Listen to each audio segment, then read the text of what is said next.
began developing 2 days ago. And from that point on, these terrible events kept on snowballing in a reign of terror that has not abated.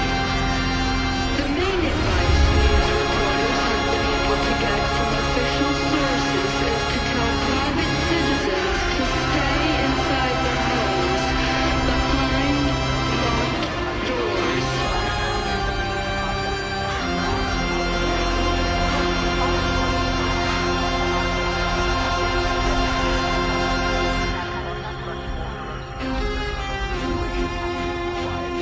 A state of chaos and disorder is upon us.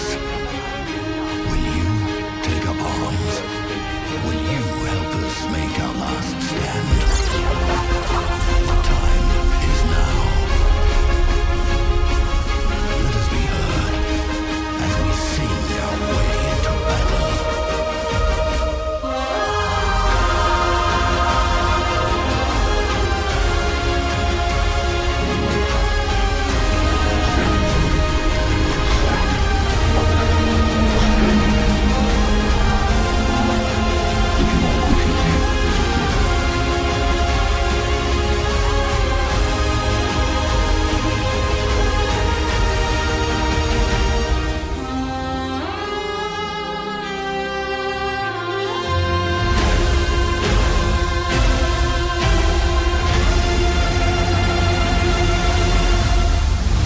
Beyond what the fuck is that?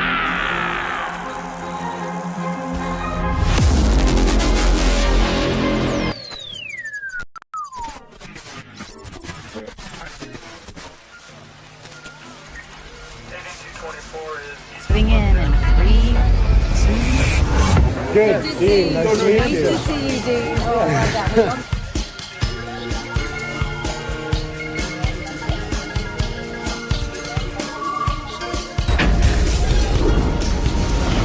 Point is, you're not going to be Trump, and You know all what? the money you're wasting could go to better causes.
Because I represent science.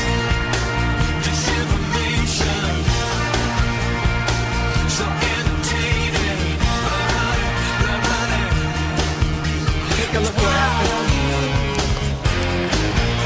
You should see the light from the ground of the king of the night.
much of what's happening in our country today is not normal.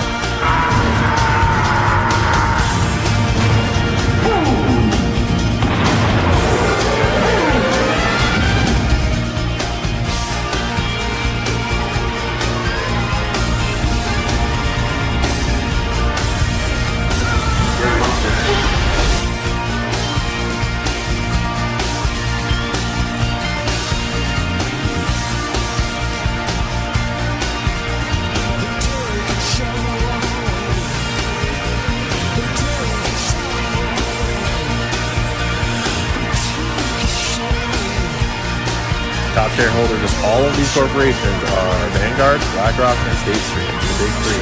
Doesn't matter how many different companies you look at in all of the different parts of our lives.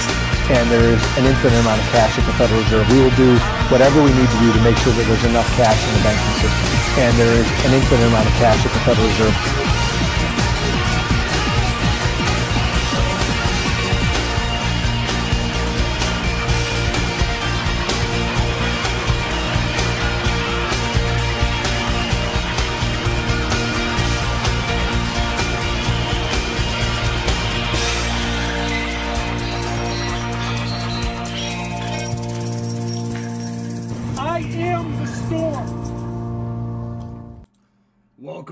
Welcome, mateys, to Spitting Truth with Titus. And boy, do I have a show for you guys tonight. Hope you guys are ready. I see there's a bunch of you in the chat.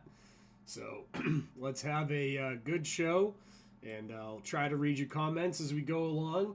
We have a lot of information. I've done a lot of show prep for tonight. So let's get into the various news that we have. The drone wars that are coming.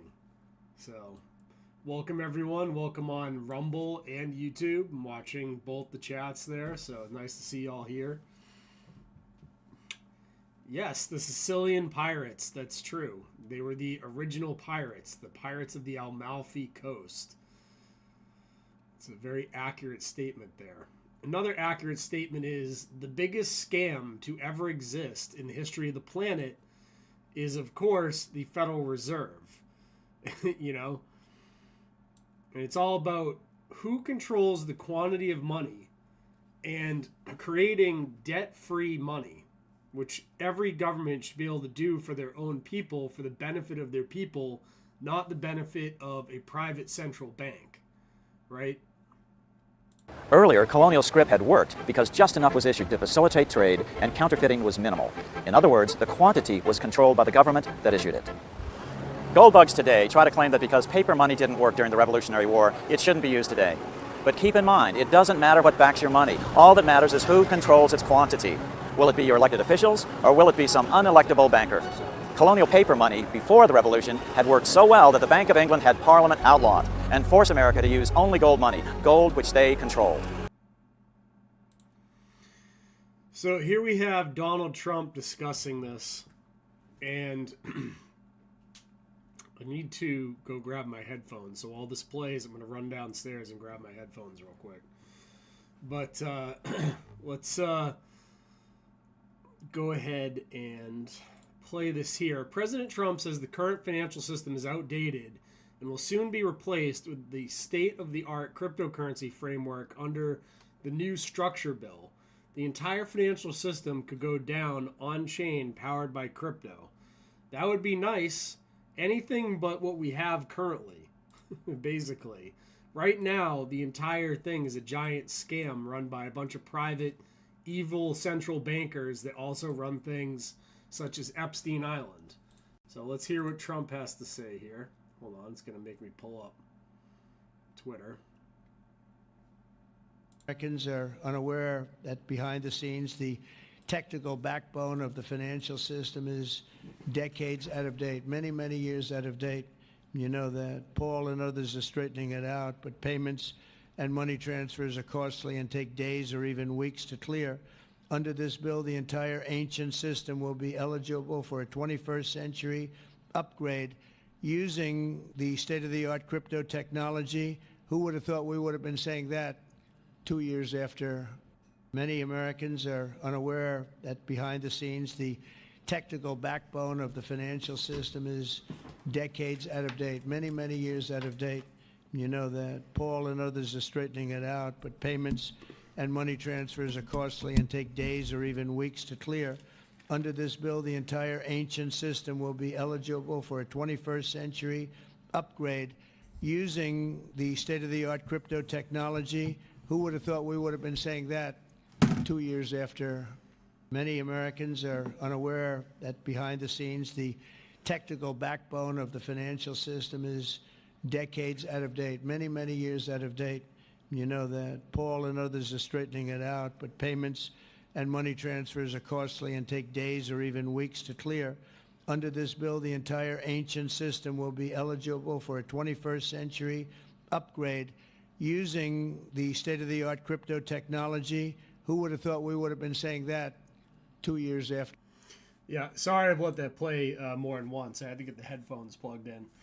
However, this would be better. To create money without debt is exactly what we need.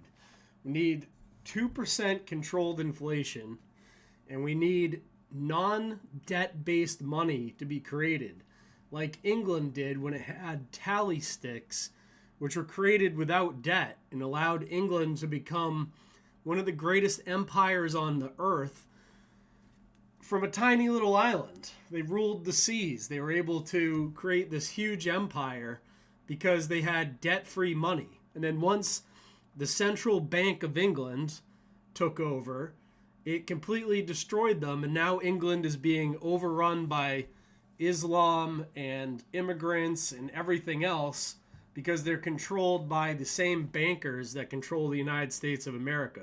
We literally fought a revolution to free ourselves from this money manipulation.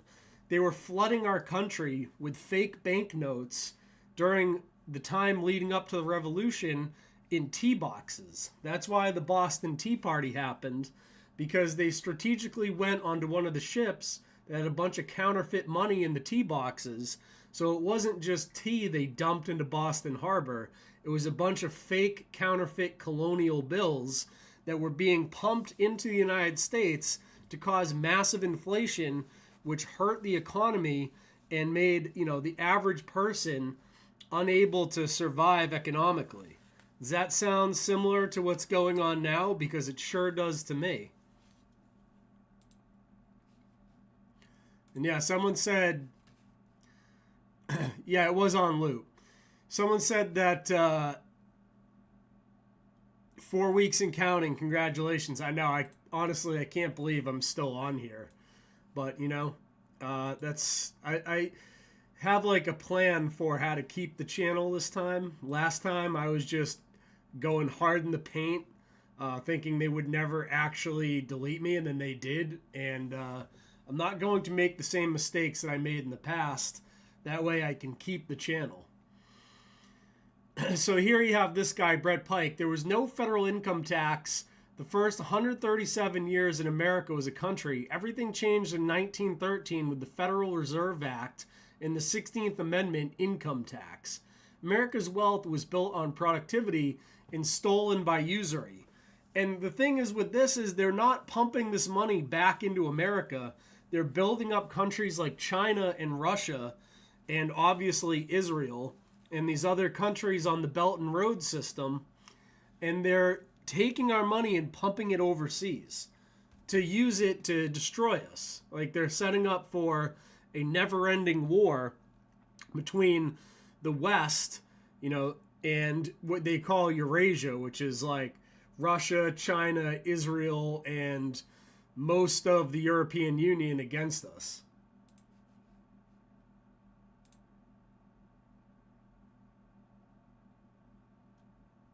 Why aren't schools teaching that there was no federal income tax the first 137 years America was a country? Because there was no legal federal income tax between 1776 until 1913 when they amended or changed the US Constitution.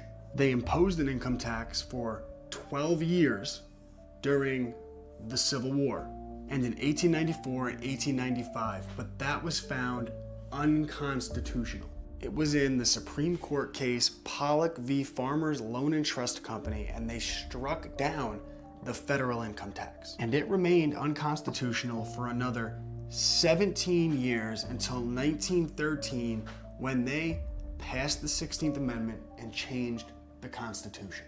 And it has been a little over 120 years since they did that, which means there was no legal federal income tax for the majority of American history. People think that all of these taxes, all of this government intrusion into our lives is the norm, but it is not the norm.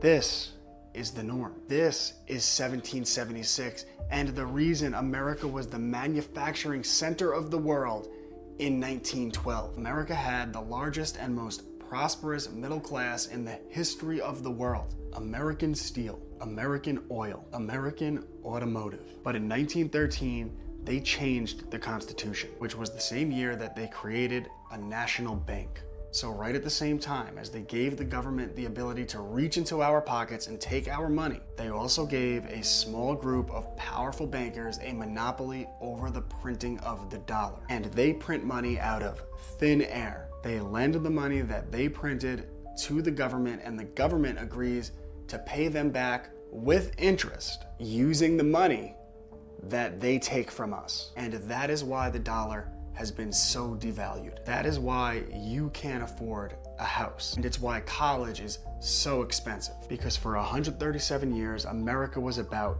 prosperity. And since then, it's been about whatever this is. And this is why I wrote a book on the banking system. And in my courses, we learn real history. Because if our kids are going to have a fighting chance, they have to know the truth. Check out my private homeschool community. And Cubs to Bears books. ClassicalLearner.com. Very important stuff. Very well stated. That's exactly the problem with the economy. You're never going to fix all the stuff that's going on without addressing the main issue, which has always been this issue of the Federal Reserve Bank that does not need to exist. Money does not have to be printed into existence out of debt. You do not need a debt-based monetary thing and an economy controlled by the Federal Reserve. It's absolutely insane. And someone loves the thumbnail I made. And to address it, let's just go up here and take a look. This will be the only hot redhead in the show tonight, unless my wife comes up here and joins the stream. But no, it was not Thomas Schoenberger's idea. This was Grok's idea. So there you go. And why? Because sex sells. So everyone knows when you see a thumbnail like that, people, especially men, are much more likely to click on the stream. And I'm trying to get eyes on the stream as we get the channel rebuilt. So, pretty obvious, easy way to do that. And this is, next thing here is just a public service announcement. I don't know if any of you guys out there do this, but there are lanes on the highway. In America, we drive on the right. So the left lane on a highway is the passing lane. If the highway has 3 lanes, the middle lane is the cruising lane. The left lane, again, is the passing lane. I don't know if there's something wrong in the mind of boomers and Gen Xers and women, and POCs, but these are basic fucking things. There's no law stating you have to do this, or in some states there is. Like in Pennsylvania, there is a law saying slower cars have to stay to the right. I don't understand what is wrong with people. Constantly, I come up behind people on the highway and they won't move over for no reason at all. And then you try to pass them on the right and they try to speed up. Okay, not all of them, but a lot of them will try to speed up to not let you go around them. It's like you've already inconvenienced me enough by driving like a faggot. You have to get out of the passing lane, okay? I don't understand what's wrong with people. It's because I think it might just be people are so effing lazy that they don't want to have to move out of the passing lane. But it's become like a really common thing to see on the road. and it's super annoying to everyone that is driving faster than the people in the passing lane, especially on like a highway where there's only 2 lanes. It's completely ridiculous. Just move over. It's not that big a deal. Is it like hurting people's like ego in such a bad way to get past that they just can't handle it? I don't know.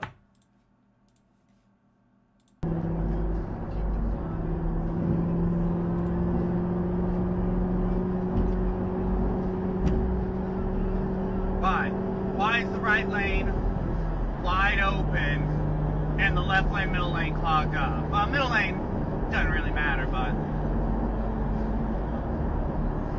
the left lane is so unbelievably clogged up and going like the speed limit, or they're barely passing the middle cars, while the right lane is just wide open. Look at these people. Get out! What are you doing? This minivan, technically he's passing, but barely. But after the pass, you should move over, will they? Nah. So brutal. So brutal.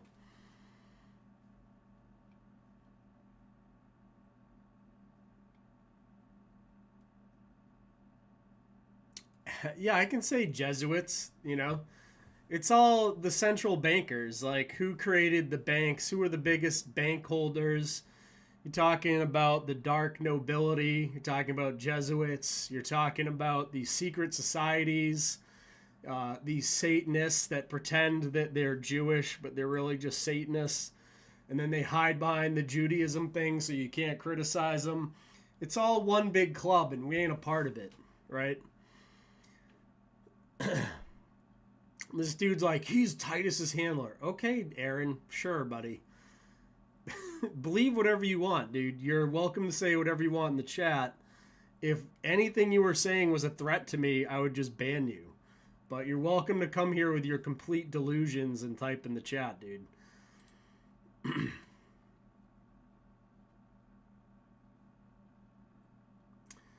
Drone wars, China and the Belt and Road. So this is one of the things that has been a regular feature of my show for years, which is the fact that China is about to invade Taiwan.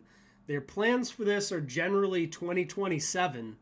So if they happen to do it in the year 2026, that would be ahead of, you know, their schedule that everyone has seen. But the longer they wait, and I'll show you why in a bit, it might be worse for them than better. Even though they're rapidly building up their military, the drones and stuff that are being manufactured to be put in the Taiwan Strait are going to make it harder and harder for them to do this. But here's Xi Jinping on New Year's Eve saying that they're going to invade Taiwan. Chinese President Xi Jinping has reiterated his territorial claims to Taiwan, saying unification is inevitable. 两岸同胞血浓于水，祖国统一的历史大势不可阻挡。 Xi was giving his annual New Year's address where he goes over the country's achievements and looks towards the future. He also mentioned Taiwan when speaking about the 80th anniversary of what he called Taiwan's retrocession to Chinese rule. Beijing has just wrapped up massive military drills around Taiwan, warning against what it calls Taiwanese separatism. Taiwan rejects China's claims, with President Lai Ching-te criticizing Beijing's threats to the country. 中国威权持续扩张，升高胁迫，对区域的稳定带来高度不确定风险，也影响全球的航运、贸易与和平。 Lai also emphasized the need for Taiwan to improve its defense capabilities in the face of Chinese threats. There's a full article linked there that I archived so that it'll be locked in concrete. However, Taiwan has its own defense plans in place. You know what? The U.S. Naval War College that I saw give a speech on this not long ago was talking about how they're going to turn the Taiwan Strait into a hellscape with drones. And you can see here some of the drones that are now being deployed, not even by the U.S. These are Taiwanese-made USVs.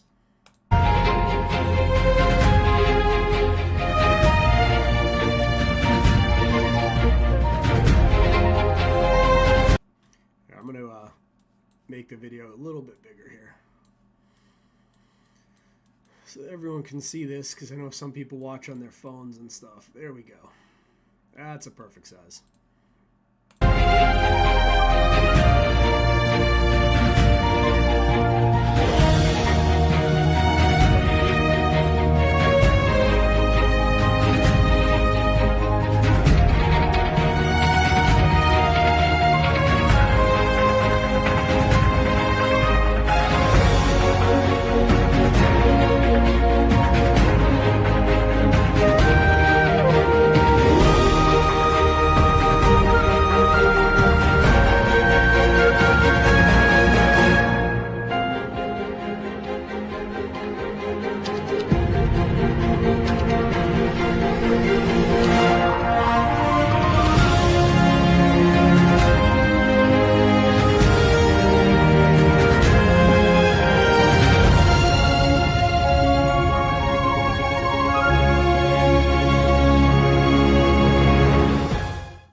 One of the nice things about my channel is you don't have to trust anything I say, because everything's in the show notes, so you can go and verify all this stuff for yourself.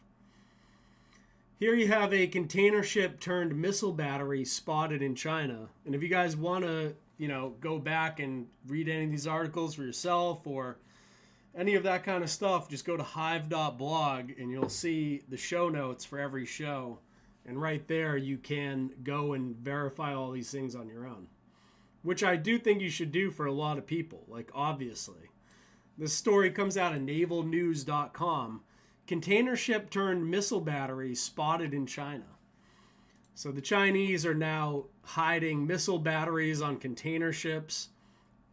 Earlier on Christmas Day of this year, images of a Chinese shipping vessel carrying several containerized vertical launch cell systems appeared online. The basis of the vessel in question appears to be a standard civilian container carrier, further augmented with radars, vertical launch systems, and other systems. The otherwise unremarkable vessel, see this here, just looks like a standard container ship, features several sets of containerized vertical launch cells, numbering at least 48, split into 3 rows of 16, which appears to be 4 cells per container, with each row 4 containers wide. The vessel in question is also fitted with a Type 1130 close-in weapon system and at least 3 decoy launchers, presumably 6, when accounting for the possibility of mountings facing the opposite direction towards the bow. Sensors have been fitted with shipping containers. In addition to carry decoys and weaponry, both sensors mounted towards the bridge to the stern of the ship. A Type 344 fire control radar is visible in the foreground, as the array is a standard plan sensor for built guiding radar-controlled guns of various calibers up to 130 millimeters. We usually present on destroyers to assist in prosecuting targets with the main cannon. So you can see here, the Chinese warships and submarines armed with modern missiles and weapons. Pictured here is the Y-118 anti-ship and land attack cruise missile. Containerized missiles around the globe. You can see here one of these types of weapon systems. But the point is the Chinese, they have this large merchant vessel fleet that they claim is civilian only, just like they claimed the Belt and Road Initiative was civilian only, when it turns out there's law stating that every one of these ports that China is putting up has to be dual purpose, military use and civilian use. So at any time, the PLA can use any of the Belt and Road Initiative ports, and they have this fleet of ships that they're now weaponizing. This is all the precursor to a major conflict over Taiwan. And if that happens, you can be sure the United States will be involved in it. This will be the war against Eurasia. It'll be a never-ending war with drones. It'll make the Ukraine war look like absolutely nothing.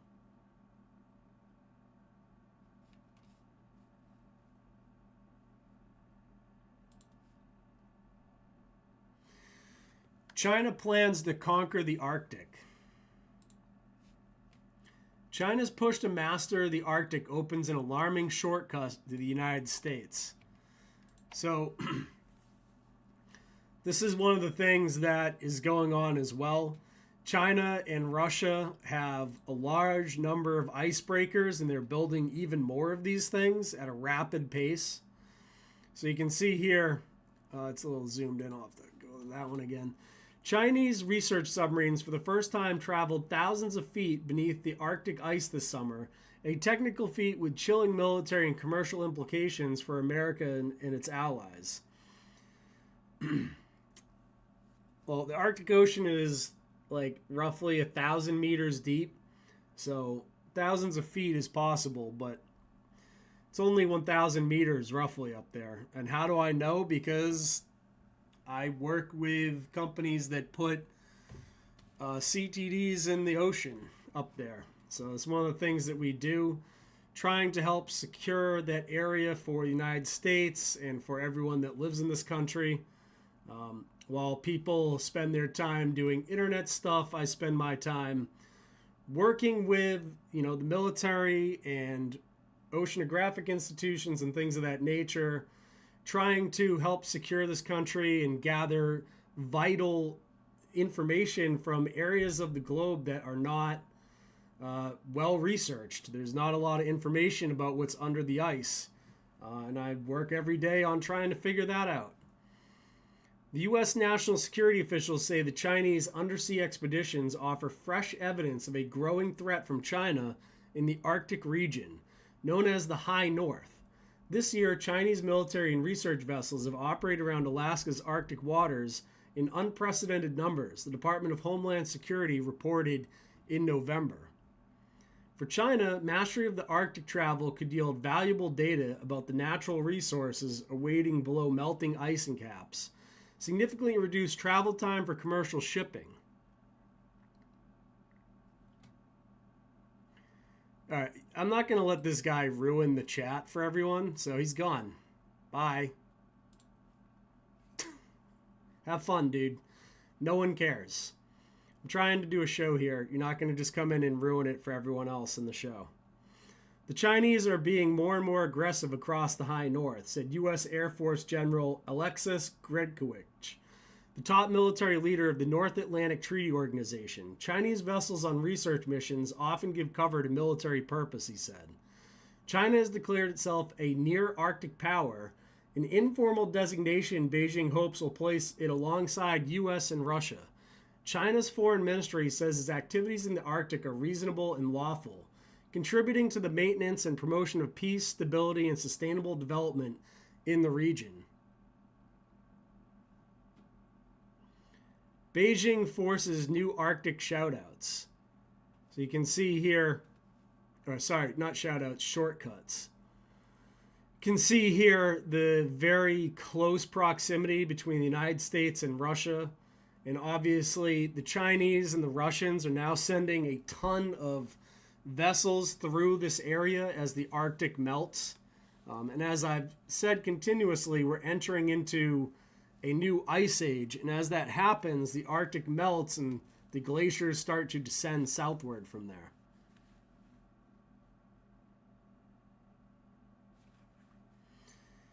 During the Cold War, the Arctic marked a front line dividing NATO members and Moscow. Its waters offered Russia gateways to Atlantic and Pacific Oceans, which the U.S. and its allies closely patrolled until the early 1990s, and now are policing again.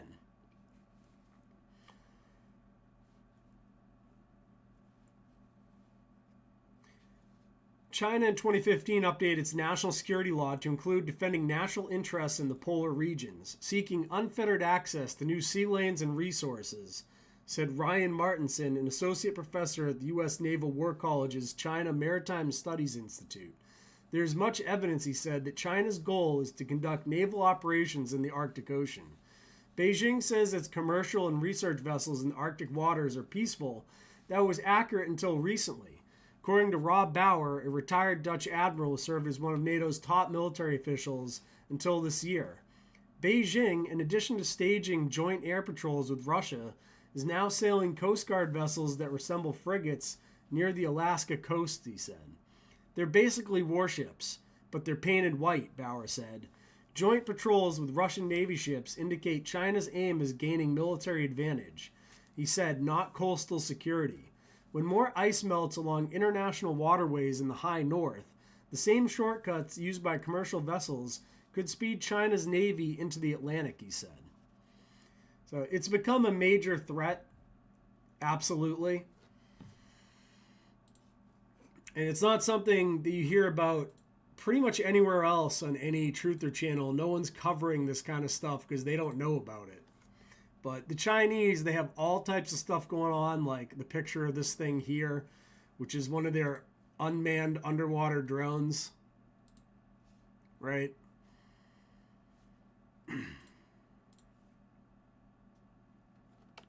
The Chinese have also recently been caught by satellite building their first nuclear aircraft carrier, and this is obviously to contend with U.S. forces around Taiwan. Satellite imagery shows frames resembling nuclear reactor containment vessels at what is believed to be the dockyard in China, where the country is building its fourth aircraft carrier. According to an analysis by the Japan Institute for National Fundamentals, this could be China's first nuclear-powered aircraft carrier. The fourth carrier is believed to be under construction at a dock in Dalian, Liaoning province, the same dock where the country's second carrier, the Shandong, was built. Keel blocks used during shipbuilding to support the hull were confirmed at the dockyard in February.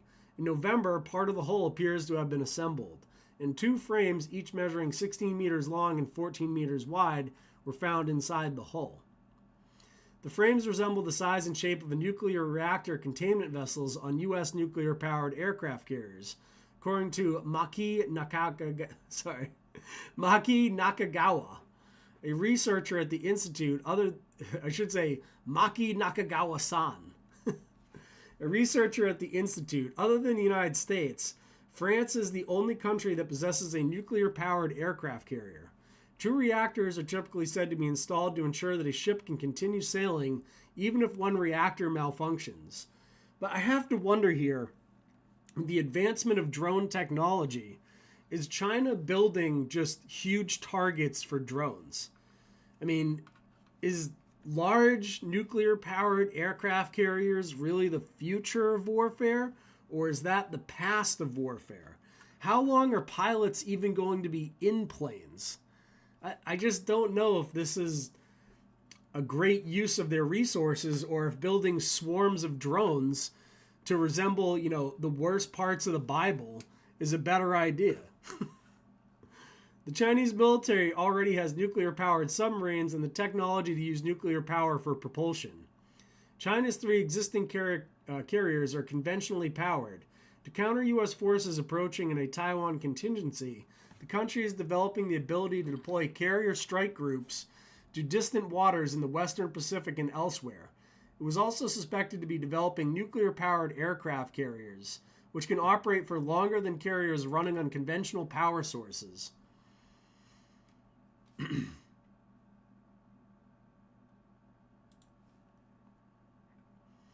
So now let's take a look at some of the stuff going on, because the future of warfare is unmanned. And that's just a fact. That's where the world is going. It's very scary. It's stuff straight out of the Bible. The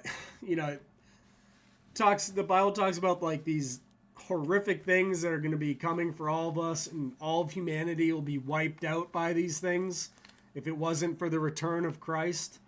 So when I watch this stuff, I'm like, yeah, you tie this in with some sort of mark of the beast type system, all controlled by, let's say, the Zionists or the Jesuits or whatever you want to call them out of Israel. This is not a good future for anybody. But however, this is a world first. So what you're going to see here is the first ever underwater drone sinking a submarine that's armed with what are they called? The Caliber missiles. So here you go, drone warfare.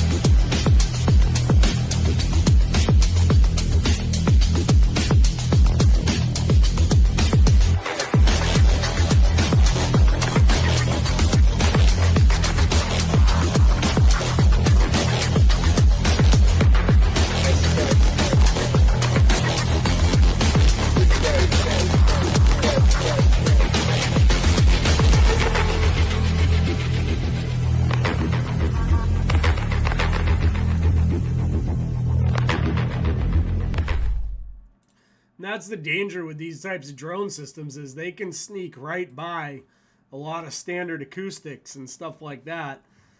They're very, very small. They're very, very silent, very hard to detect.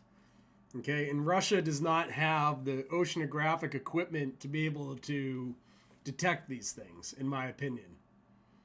However, Russia does have some of the best underwater submarines in the world.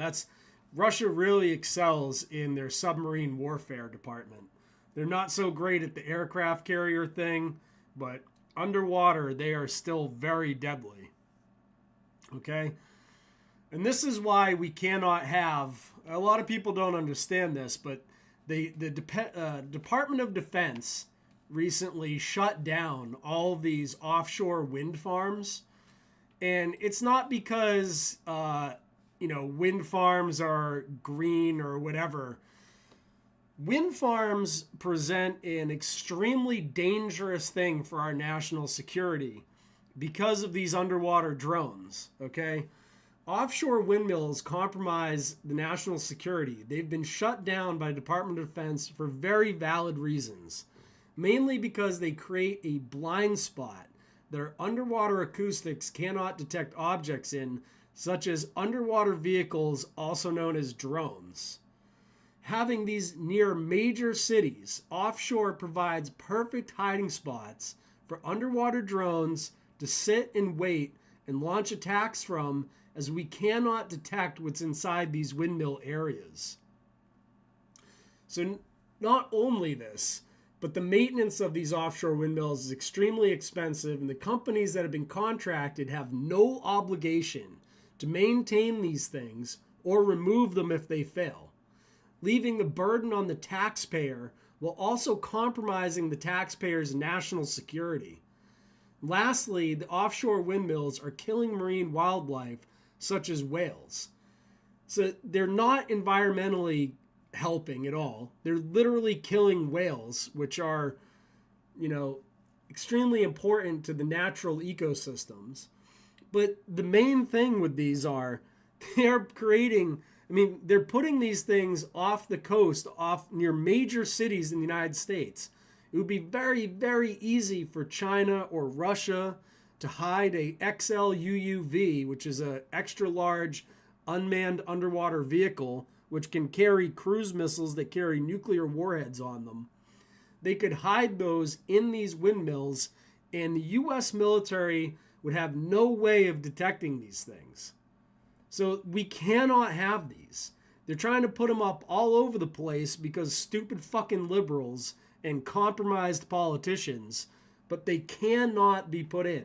All of those projects have to stop. Cannot do it. It's a giant national security problem. And thank goodness the Department of Defense got their heads out of their asses and shut this stuff down. Had nothing to do with Trump. Trump might try to take credit for this or whatever, but this all came out of the U.S. military being like, no. These things, we can't see anything that's in there. You have to understand, there's a lot of stuff that goes in detecting things underwater. You have to know the density of the water, the sound velocity of the water, all these various, things all combine for our ability to detect stuff. And when you have these giant windmill things in there, it completely fucks that up. So it can't be done. Cannot have them. I don't care how much the liberals whine and all this stuff, you just can't do it. Especially with modern warfare that's happening now. And here's another example of that. Here we have, pull it up here. Oh, my face is blocking the thing. Hold on. Here we have drones versus cavalry. You never thought you'd see this in 2026.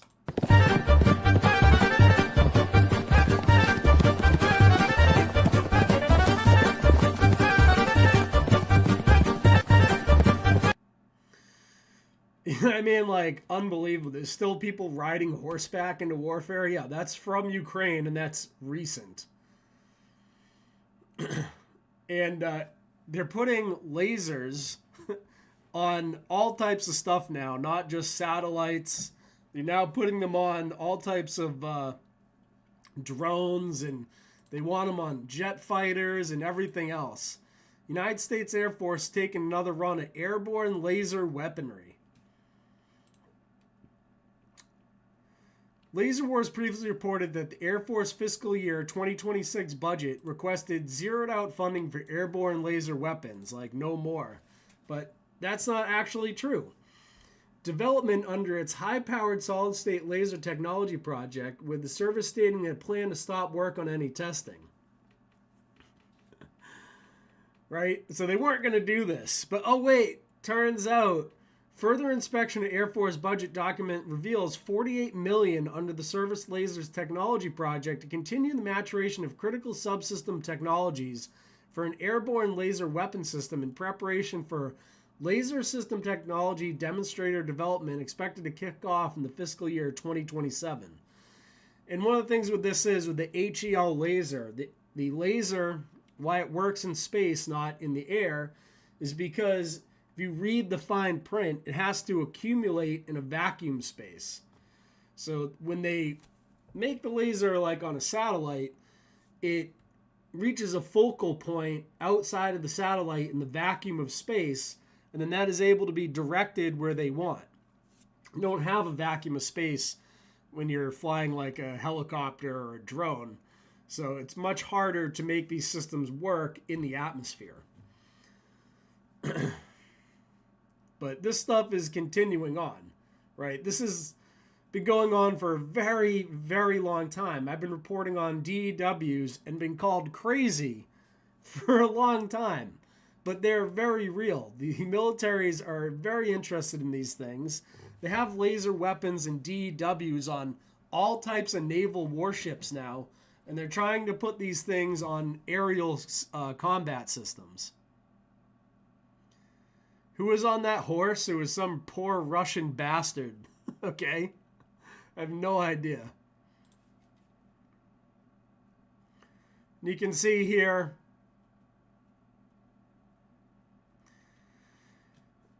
Marines in it. So, like, people like Jason Burmis have called people that say DWs and, you know, that date in September are kooks and crazy for saying that. Right. But we're not. And they've been talking about doing this stuff for a very long time. Okay? We beat Big Pharma! We beat Big Pharma! Blah. Don't ever trust anyone a part of the InfoWars network, like Jason Burmis. And if anyone calls you a kook for saying directed energy weapons, they're fucking lying in their shills. Okay? That should be well known. Here we have a story about how U.S. military requested Pentagon whistleblower Franz Gale reflects on his vivid 2006, that's almost 20 years ago now, request for a flying laser capable of instantaneous burst combustion of insurgent clothing and rapid death through violent trauma. Marines in Iraq once requested an airborne laser weapon to torch insurgents and terrify onlookers. I shit you not. In December 2006, urgent universal needs statement on behalf of one Marine Expeditionary Force deployed to Iraq as part of the Multinational Force West, then senior civilian science advisor and former Marine Franz Gale detailed an urgent operational need for an airborne laser weapon platform capable of destructively engaging both unmanned and aerial vehicles and ground targets during urban operations. Dubbed Precision Airborne Standoff Directed Energy Weapon, PASDU, the notional system would destroy its targets quietly, invisibly, and importantly, with minimal collateral damage even when operated in immediate proximity to innocents. The problem PASDU was meant to solve was not raw firepower, but optics. How to kill insurgents embedded in cities, crowds, and protected structures without triggering civilian casualties or strategic blowback. Basically, they wanted to fry people alive in front of other people. And setting their clothes on fire, does that sound familiar to people removing their clothes before trying to hang on the outside of the Twin Towers and falling while they were half naked, right? Why were the people in the Twin Towers that day removing their clothes? Anyone?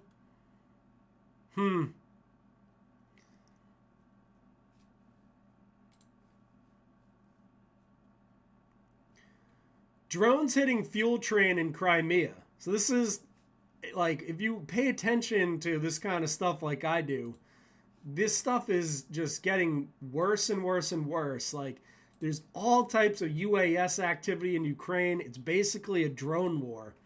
And it's never going to end because all of these, you know, bankers and whatnot that control all the militaries and all the big giant defense contractors, they fucking love this shit. This is their testing ground for all these unmanned vehicles. Here's a fuel train getting smoked.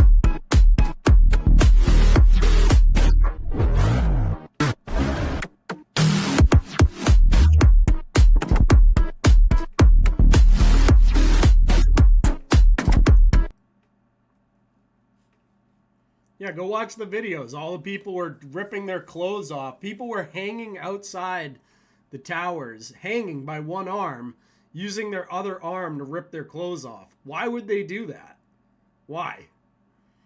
Maybe it was DEWs. I don't know. And here we have a Waymo blocking a fire truck. Nothing beats a Jet 2 holiday. And right now, you fire truck can't get by because the Waymo's blocking the stupid thing. I mean, this is the future. So, like, you see this unmanned stuff in foreign wars, and now it's coming back to the United States in multiple ways, not just Waymos. There's a really good video here done by Brendan O'Connell, who all the InfoWars people hate as well, just like they hate me.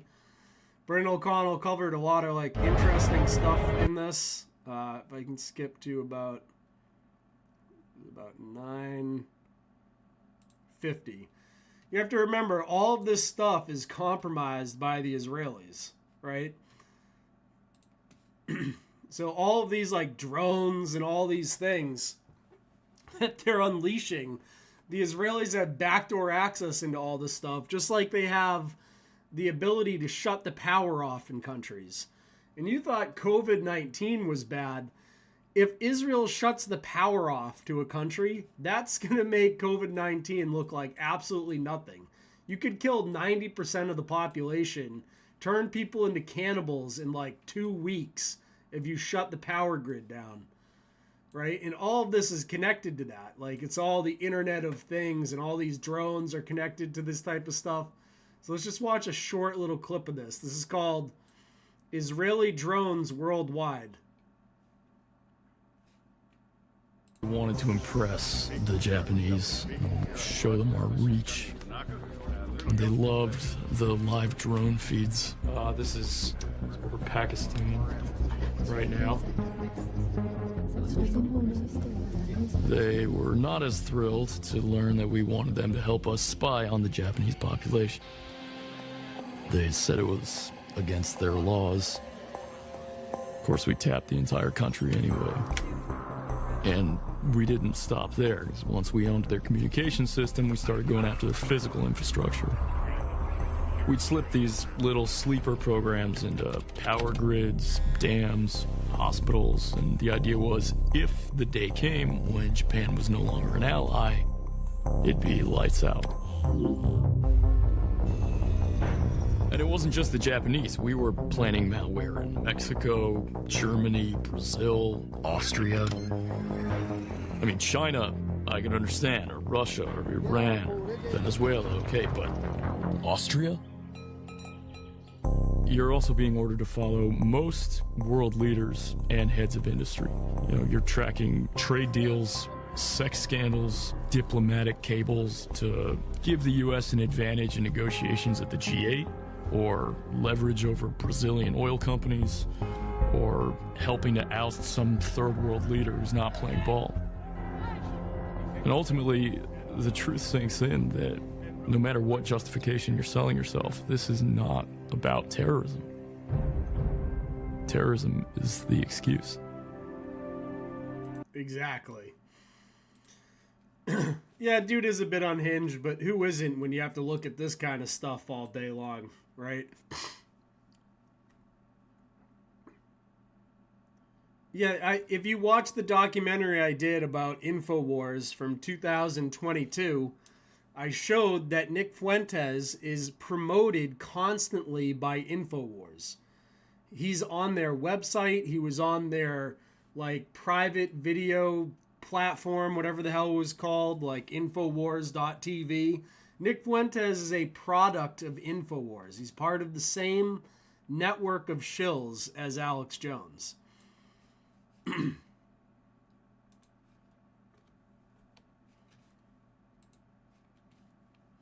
Ukraine drone pilot finds Russian armor jackpot. Once again, I have to... two different video sizes. You got YouTube size and then Twitter size, and it's all not the same. Here we go.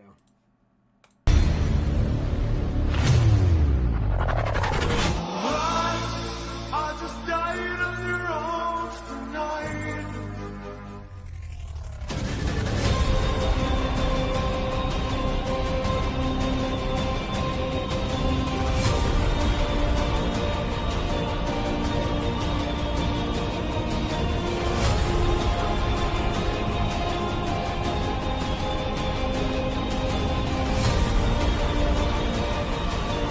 Posting about Israel.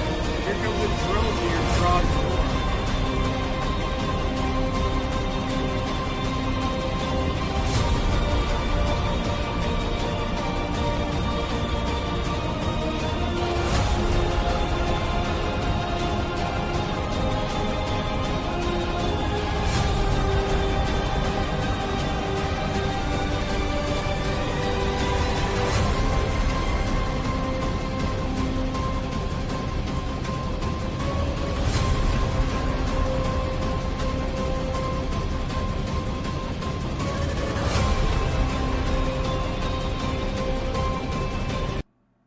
I have no idea what that is, Exile, the Mites of Malta now.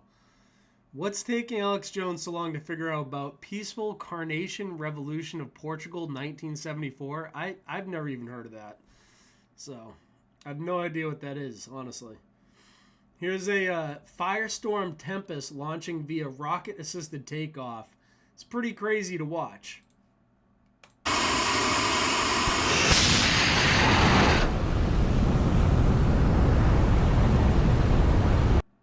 I mean, that's pretty nuts. Thing takes off instantly. You can just sit there lying in wait, and then as soon as, you know, it needs to, boom, up in the air, full speed, almost instantaneously. That's pretty crazy stuff. And here we have the thing that everyone is nervous about, because it's like literally stuff out of the Bible, is these drone swarms. Check this out.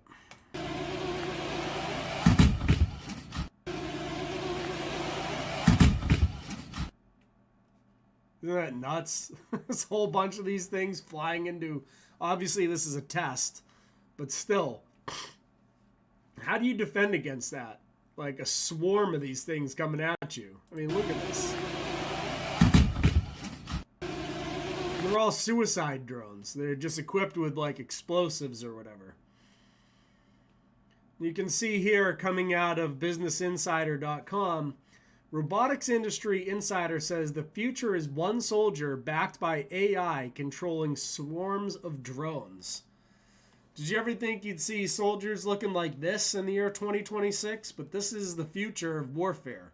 It's not a dude with a rifle. It's a dude with a bunch of drones empowered by AI, because one person can't control that many, obviously. It's absolutely insane. The future of warfare will demand one soldier being able to control huge swarms of drones that can work together autonomously, a Ukrainian arms maker predicted. Aki, the CEO of Ukrainian defense firm Arc Robotics, told Business Insider the shift from one drone per pilot to one pilot controlling many is kind of a prerequisite to be successful in total drone warfare that is coming to all of us. With one pilot, one drone system, the only way to scale up drone fleets is by expanding the number of operators. That's just not sustainable. You can scale drone manufacturing much more than you can pilots. So yeah, let's turn these things over to like AI. We'll just let AI kill human beings. That's a good idea. Let's give AI access to swarms of drones and only have one human operator standing in the way of drone swarms killing other human beings. There's no honor in that. It's just all like Terminator level scary shit.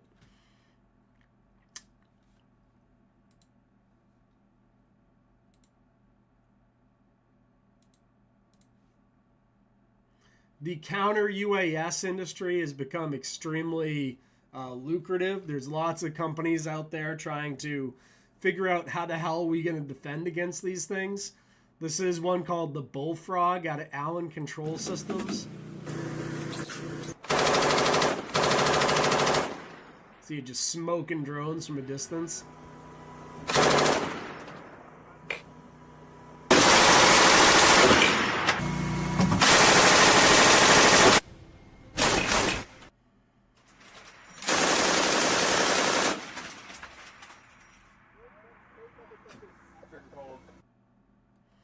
Pretty cool.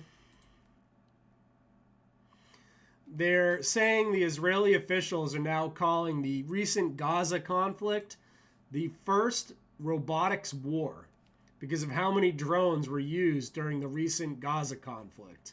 They don't talk a lot about that. It's not even IDF soldiers doing this anymore. It's now drones just wiping out civilians in Gaza. Israeli official says Gaza conflict was the first robotics war. The Israeli Defense Forces deployed thousands of unmanned systems in what senior officials said was an illustration of future combat. After 2 years of combat operations in Gaza, we counted the technological leaps in ground combat and called the conflict nothing less than the first robotics war. In the conflict, we have mobilized our entire defense ecosystem and deployed tens of thousands of autonomous systems across battlefields, from drone swarms to agile ground robotics distributed across vast areas, said Yaron Sarig, head of Israel Ministry of Defense, Directorate of Defense and Research and Development, AI and Autonomy Program. So there you go. The first robotics war has already happened. And you can see, like, if you watch the stuff from Ukraine, you can barely recognize this stuff. It doesn't look like the wars of the past. These tanks and stuff are barely recognizable as tanks because they have so much counter UAS stuff on them. There you go. There's a modern day tank. Look at all that shit on top. That's all to defend it against drones. Same with this one.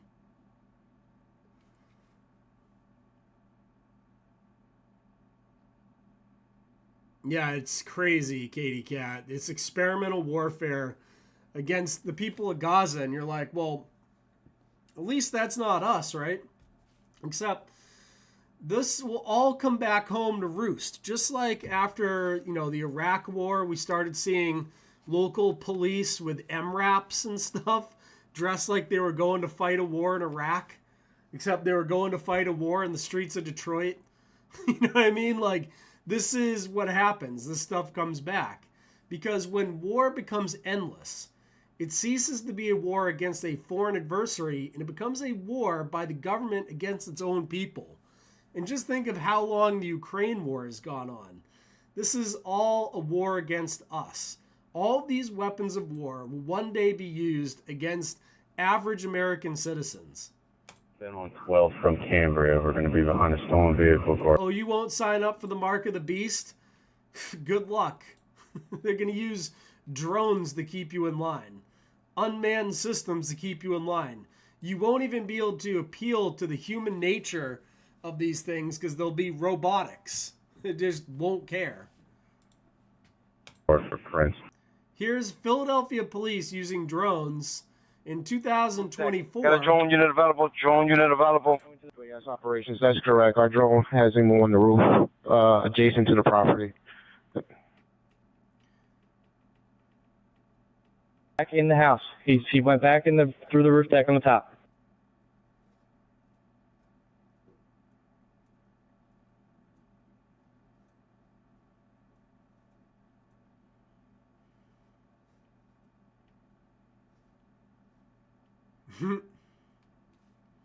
Thinks he's hiding. He's straight ahead to your right. He's lying down. Drone unit, you got the air communications call right now.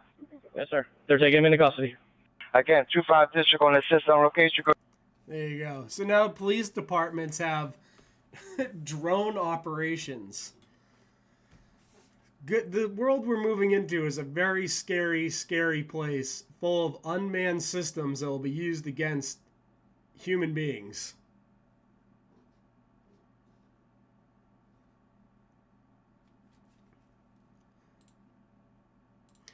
So now getting into just a tiny bit of Epstein news. Someone out there, this Fur Betty, made a Jeffrey Epstein connection database with 500 different nodes. I mean, talk about weaponized autism at its finest. The website allows you to search for official documents that connect affiliates and co-conspirators. And you can see a lot of these names appeared in my documentary. Others did not. I didn't have 500 plus different nodes in it. I mean, this is unbelievably good job. And this is the craziest thing. We know all these people. We know these names. We've seen them all a million times. There's some new names on there, obviously, than my documentary. But if average American citizens or average people with internet connection can find all this information out, put it all into a database like this, why can't the FBI?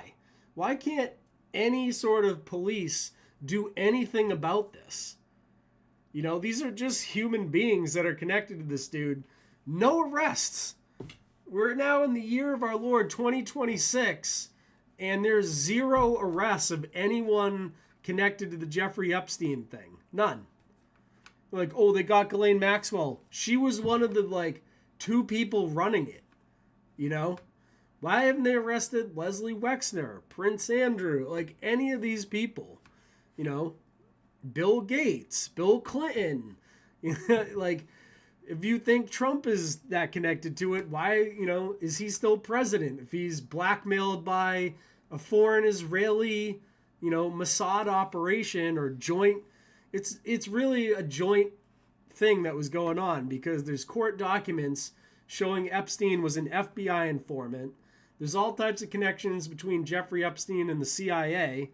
And obviously, he was wearing IDF t-shirts and there's all types of connections to Israel. So clearly it was a, multi-nation joint operation going on. How were any of these people not being arrested? It's so easy to figure out who was heavily connected to this. It's insane. Including Mark Epstein, Jeffrey Epstein's own brother. Who inherited the Epstein, estate and was given $100-something million in tax returns from the government. It's just totally insane that none of these people have been arrested or held accountable, anything like that. And people are like, oh, well, they didn't arrest the pie fence people. No, they didn't. They seem to never, every time this cult pops up and gets caught doing this stuff to kids, they just arrest the 1 or 2 people that were running it, like Keith Raniere with Nexium, right? And I think one of the Bronfman sisters got in trouble for that too. But everybody else walked scot-free. All the clients, all the ones that were being provided for by this blackmail operation, none of them have been arrested, not one. They haven't even investigated Zorro Ranch. He has a property that's never even been investigated, even though there's countless court documents saying he was running this crap out of Zorro Ranch as well. I mean, it's unbelievable. It's so beyond the pale. I'm so sick of it. It makes me sick to my stomach even thinking about it. And here you have RDS on Epstein over here.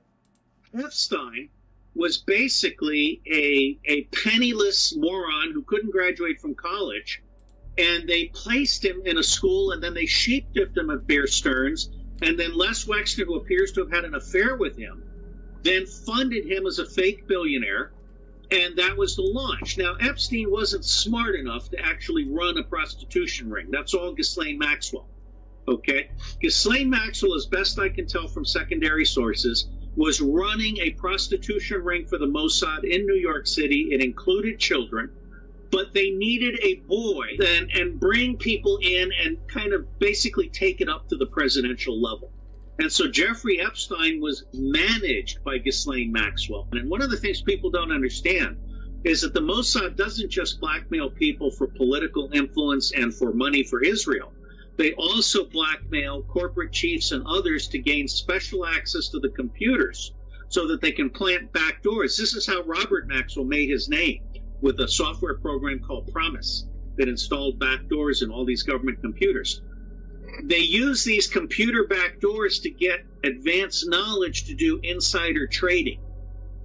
The greatest practitioner and enemy of the United States in the industrial espionage arena is not China or Russia or France or Germany. It's Israel and Great Britain. Yeah, and they don't just use it for insider trading. They use it to control countries. I mean, just to be able to turn the power off in Japan, for instance. That's you basically control the country. It's a, you know, they don't do what you say. Like, I only have eyes for you should be the caption of this photo of Jeffrey Epstein and Leslie Wexner wearing matching pants. Wexner handpicked wife Abigail, daughter of Yehuda Kopel, commander of the Haganah and co-creator of the Mossad, sits in the middle. She's also his former attorney. Right? I mean, in one picture, all right there. This is the network. How is Leslie Wexner? Not only has he not been arrested, no alt media has ever tried to confront him. No one of them ever knocked on his door. I'm the only one in the entire fucking planet that has gone to Leslie Wexner's fucking mansion and been like, hey, buddy, would you like to have a conversation about this shit? No one else has the balls to do it. No one else is going to try to confront these people. You know, I do this shit as a hobby. There's plenty of people out there making a lot more money than me from, you know, truther stuff. Not more money than me. I make a lot more money than any truther by a lot.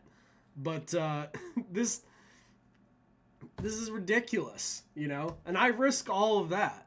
I risk, you know, my entire career, my life, all of this, which is very, you know, I don't have to do that stuff. I'm not making any money from this truther stuff by comparison to what I do for my day job.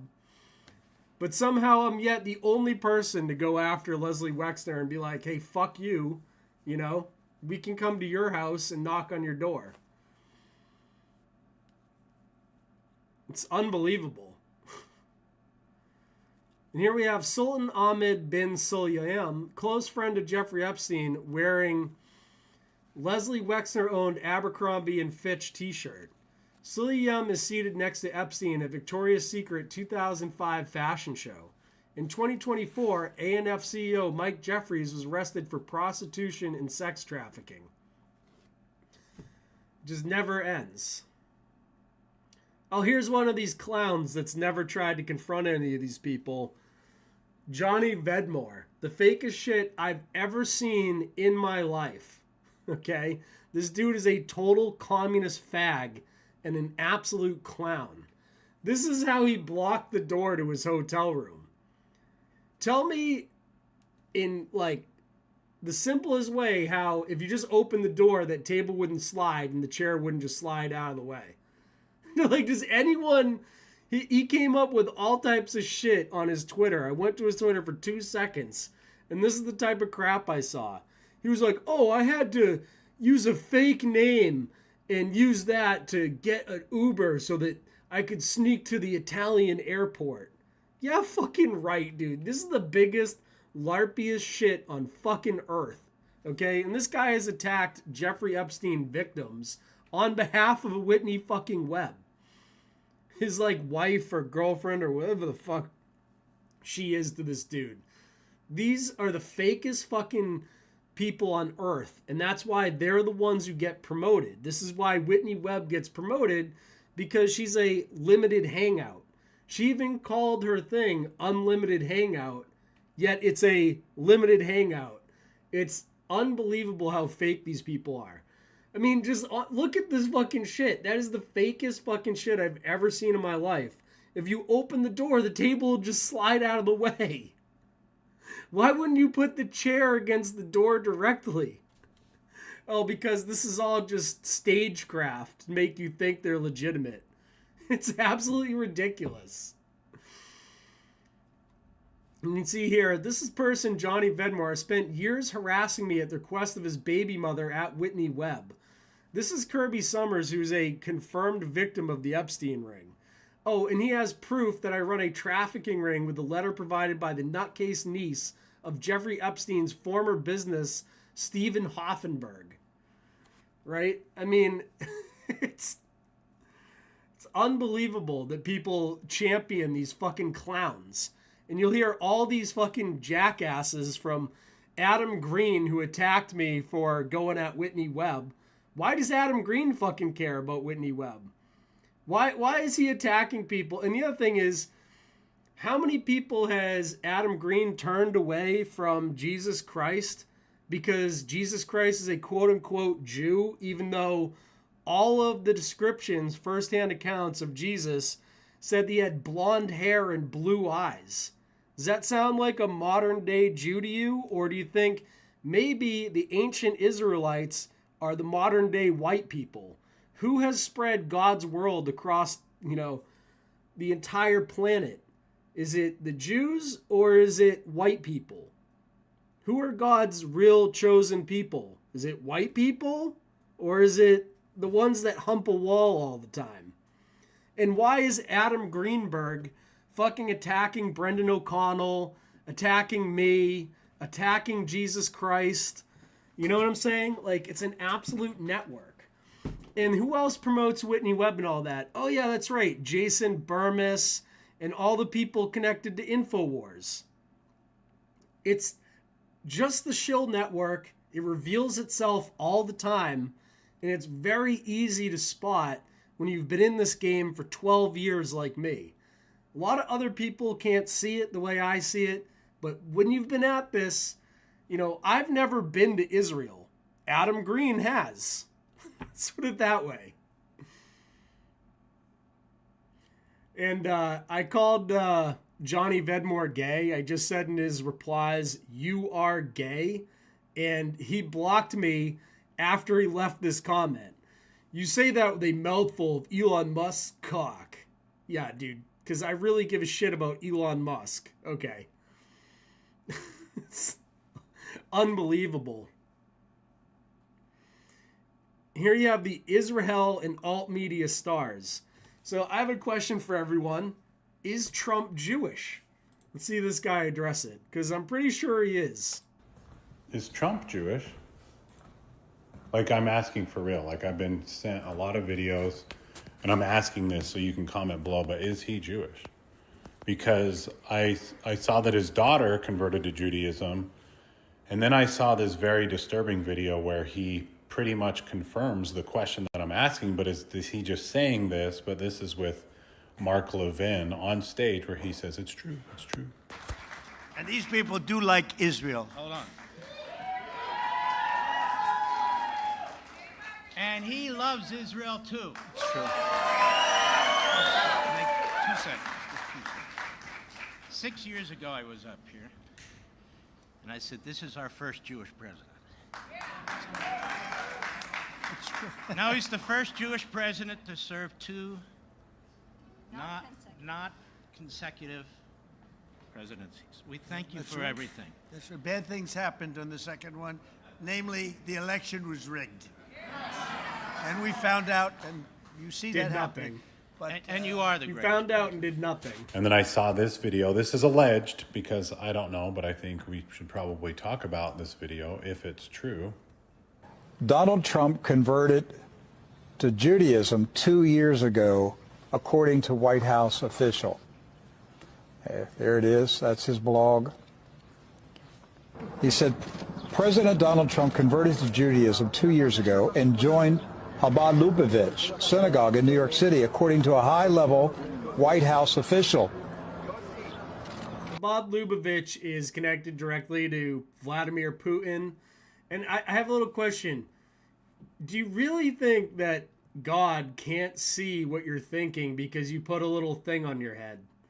It's not even tinfoil. I would get it if the yarmulkes were made out of tinfoil and they were like, oh yeah, God doesn't know what we're doing because we got the little tinfoil yarmulke on our head.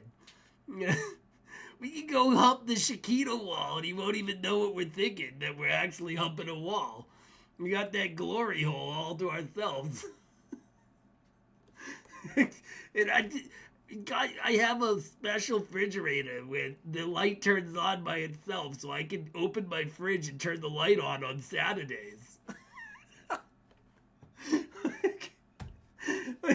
Yet God totally felt it, tricked.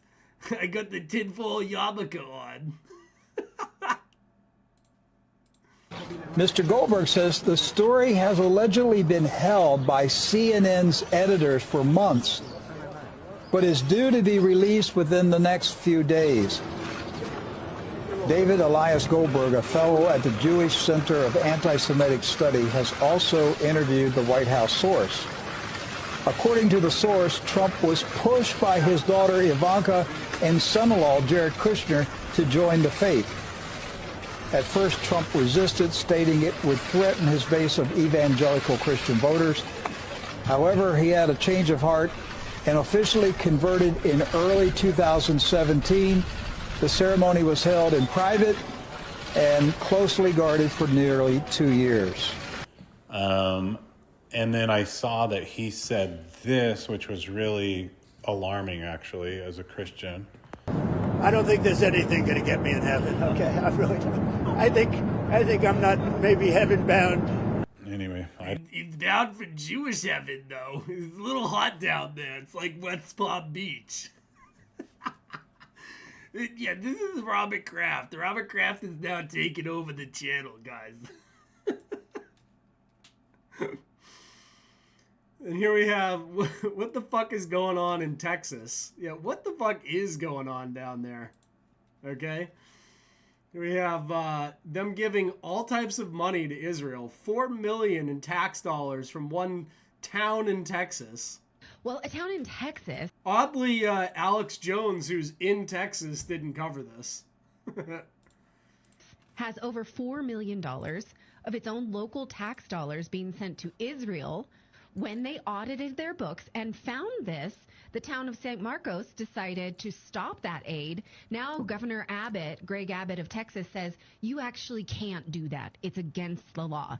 Now, Israel receives billions of dollars in federal aid from the United States government. This local government, for a small town of only 70,000 people, found that their residents were sending $4 million a year, and they said, we actually don't want to do that. We want to send that to our local schools, our fire departments, maintain our roads.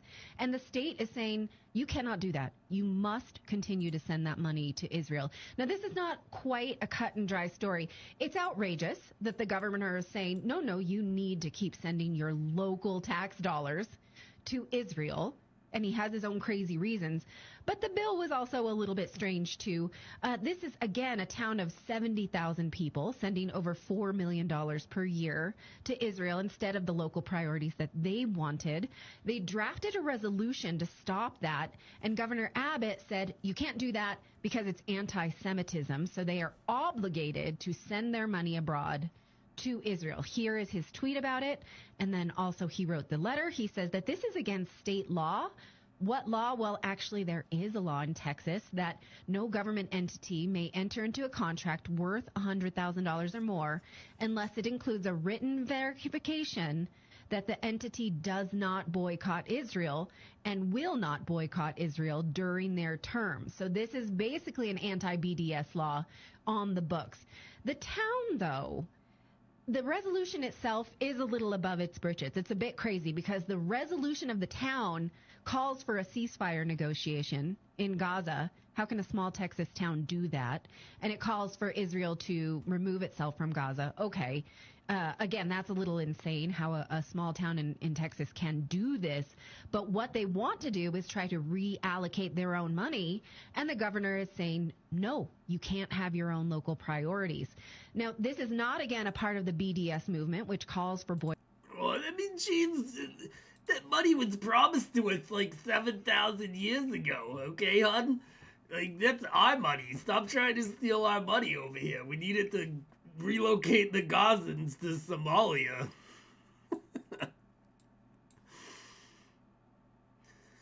And here we have Matt Gaetz claims Israeli agents tried to blackmail him. I exposed in Sex Slave Princess years ago. The allegations against him were a sham, and this ties to TPUSA and Charlie Kirk's assassination. Matt Gaetz told Tucker Carlson Israeli agents tried to blackmail him and his family for large amounts of money. 25, was it, million? By falsely claiming they had images of him with underage prostitutes. Gaetz also revealed he's been offered bribes by Israel that when he declined got attacked as an anti-Semite by Jonathan Greenblatt of the ADL. Oh yeah, shocking. My Slave Princess documentary released in 2021 exposed how Matt was set up after he started advocating for Britney Spears' freedom. Some of the same people who are behind the trafficking of Britney Spears are tied to some of the same players and entities who are attacking real Candace Owens and working to cover up Charlie Kirk's assassination. For example, Lou Taylor, who was the evil mastermind behind the trafficking of Britney, and she's married to Pastor Rob Taylor of Calvary Chapel in Brentwood, Tennessee. They've taken trips to Israel, and Lou has also brought Britney's father, Jamie Spears, to Israel. Jamie is an utter scumbag and was abusive to Britney when she was a child, was also a key player involved in the trafficking of his daughter. Furthermore, I'll add that Black Box Security CEO Ednan Yemini, who is a veteran of Israeli Special Forces, ran illegal surveillance of Britney and was also involved in trafficking Britney. So it's no surprise Israeli agents framed Matt and tried to blackmail him after he publicly advocated for Britney's freedom. See the clip vindicating Matt from Slave Princess below. I'll post the full film in the comments. Here you go. Was sending text. It was an opt to silence me, and Israel was involved. And I hate to say that. I was shocked to learn it, but there was a consulate official. Okay, this is amazing. So this is the charge that you were like trafficking underage girls. Absurd. And I don't even know what the charge was, but that was the headline. Matt Gaetz traffics underage women. It's like, oh my gosh, can't talk to Matt Gaetz anymore. Well, for us, the shocking moment was when my father, who's a prominent person in our community, got outreach from someone he had never met that said that there were pictures and images of me with underage prostitutes, and my dad needed to meet with these people right away. And so my dad, somewhat surprised and concerned, goes and talks to these people and says, what in the world are you talking about? And they said, well, Mr. Gaetz, we need $25 million from you to go and rescue a spy that is being held in Iran. And if you do that, we can make these things about your son go away, which was crazy and wild. We did what any reasonable people would do. We went to the FBI and said that we were being extorted by these folks with their false claims.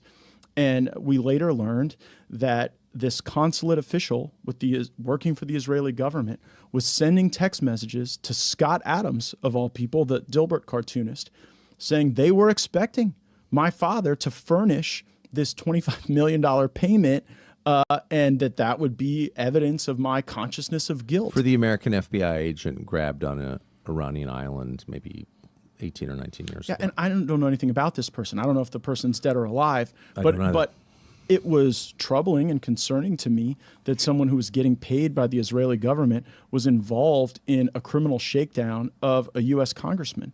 And someone went to jail for this. The person who conveyed this message to my father pled guilty to the attempted fraud. And surprisingly, there was never really an effort to figure out what the government of Israel's involvement was in this matter. But yeah, surprising. I'm shocked.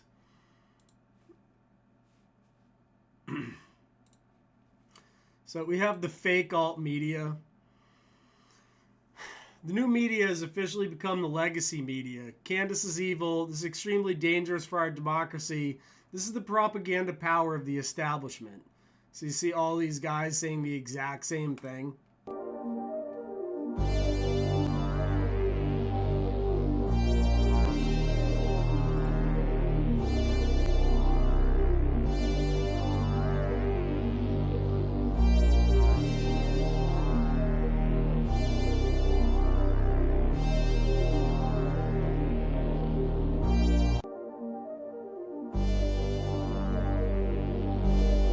The sharing of biased and False news has become all too common on social media. More alarming, some media outlets are true without checking facts first. Unfortunately, some members of the media use their platforms to push their own personal bias and agenda to control.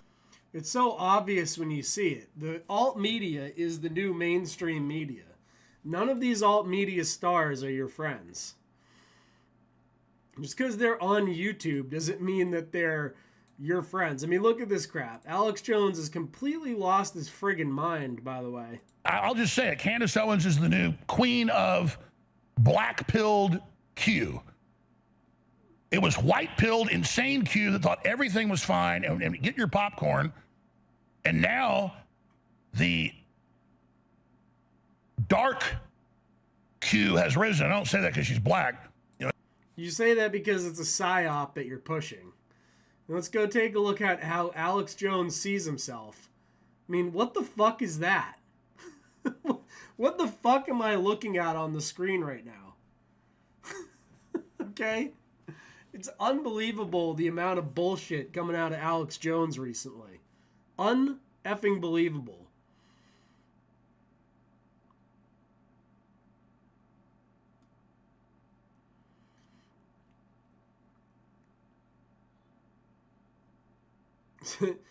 My favorite part of the stream was after weeks of shrieking that Mitch lied about being a Green Beret, they calmly concede that he actually was a Green Beret, and that they are embarrassed to admit that he was. And then they fully admit that he was at Fort Huachuca. The moment Andrew Colvett was accidentally outed on a live YouTube stream as being the source feeding fake or disinformation to try and clear Erica Kirk from being linked to Fort Huachuca.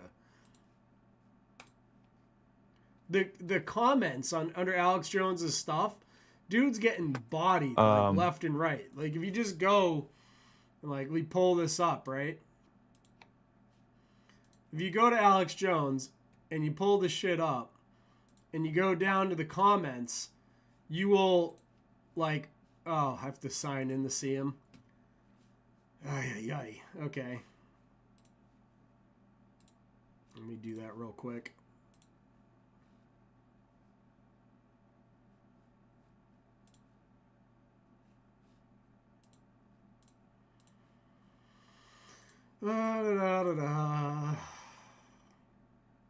Oh, for fuck's sake.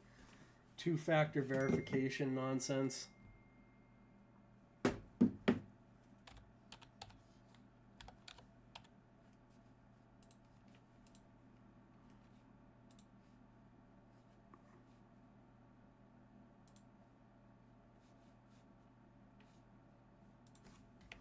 All right. Let's pull it back up and now I can do it. Hold on. All right. Let's go to the replies here. It says the guy who launched the Q-tard psyop with your buddy Jerome Corsi. Bill Cooper warned that Alex Jones is a complete controlled opposition liar. I mean, it's just disinfo wars. Alex Jones using Q as a way to rage bait Candace fans. It's every one of these things. Alex Jones is the new queen shill. It's just every comment. Dude is getting bodied in the comments every time.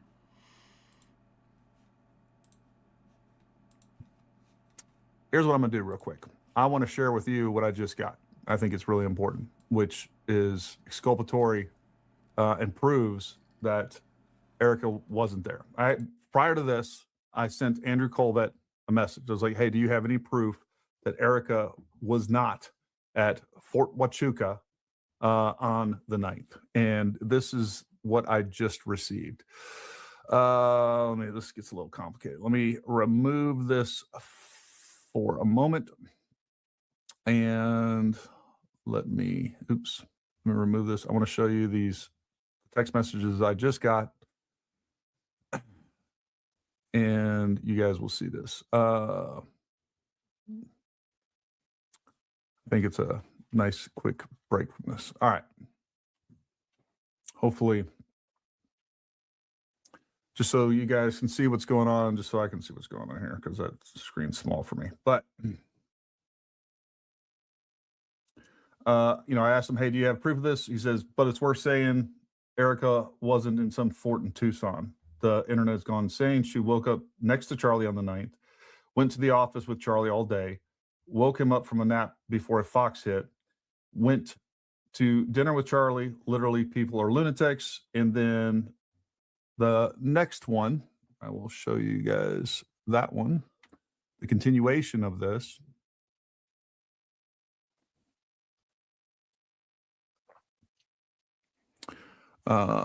Right here we have this one, and then I'll show you an up-close picture with the metadata that we have on the screen itself. Proof she was with her kids at 8. Proof that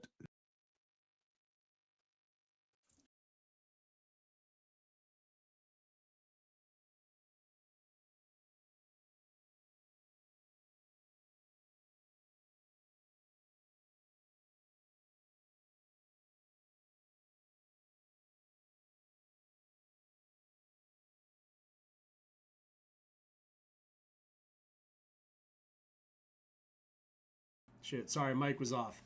So you can see here, Alex Jones also was caught lying about the clip itself that he put out. So Alex Jones put this clip out of this Mitch Snow guy, but turns out the clip that Alex Jones put out was selectively edited. Okay? And here's the full clip, which is much more reasonable and doesn't make the guy look as crazy. Why is Alex Jones putting out selectively edited clips of this dude? Touch that Mustang. Stop it! Touched it. Do not hit my Mustang. Videotape me all you want. You're ruining our relationship because you gave your keys to your cousin. I didn't He lost give them. my keys to anybody. You're the one who asked him to mess with your car. I haven't touched this car in forever. It's been in my way. I'd like it out of the way. I have no idea where the keys are. Would love to know. But that's not what we were doing today. But you have to do this. You have to... Don't defend ask you a yourself question. now. I can defend myself all I want, because you're being insane. Okay? But here's what Alex Jones put out, which is a completely different version of the video, selectively edited, of course. Hit my Mustang. Videotape me all you want. I haven't touched this car in forever. It's been in my way. You want to threaten to hit my car with a hammer? God damn it! Goodbye. Don't beat our door in with a hammer. Why are you videotaping me? You want me to let you in and that's what you do? It's a completely different version of the video, highly selectively edited. Okay? This is damning. Dom Lucre, breaker of narratives. Another one of these shills in the Alex Jones InfoWars sphere, right? Alex Jones, sadly, it's true. Right. Okay, Alex. Sure. Alex Jones also caught inflating his numbers, like blatantly caught doing this. So there's 323,000 impressions on Twitter, but yet it shows 380,000 people watching live. That is not possible. That's not possible. If 380,000 people were watching live, it would have way more than 323,000 impressions. Okay? It's just he just lies all the time. And then this other dude, Harrison H. Smith, another InfoWars guy out there running cover for Alex Jones. Harrison publicly warns Israel may assassinate Charlie Kirk. 1 month later, CK is neutralized. Feds completely ignore Harrison's warning. 3 months later, Harrison says they never contacted him. But less than 24 hours later, the feds contact him. Does this not make you what the fuck? You know what I mean? Like, I don't know. I don't know who killed Charlie Kirk, but I know for one thing that a 30-06 round will always make an exit wound in a man's neck. So you either have to pass the morality test, which is, do you believe in our generation's magic bullet or not? Because if you believe in the magic bullet, then Alex Jones was right. It was the tranny dude, the leftist guy.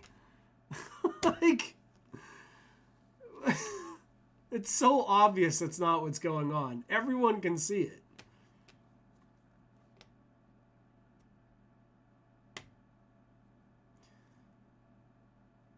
So Harrison calling it a deep state cover-up while pinning it all on treasonous elements in U.S. intel misses the bigger transatlantic picture, the Anglo-Israeli alliance that's been running joint ops for decades, shielding endless aid in Zionist policy from any criticism. And that's what he's doing. They're like, oh, it was just the U.S. It was the U.S. intelligence. No, are you sure? Are you really sure there, Harrison H. Smith? But this dude, I'm not a huge fan of like any large alt media people, but this Tim Dillon dude nails it in this one right here, calling TPUSA a bad reality show.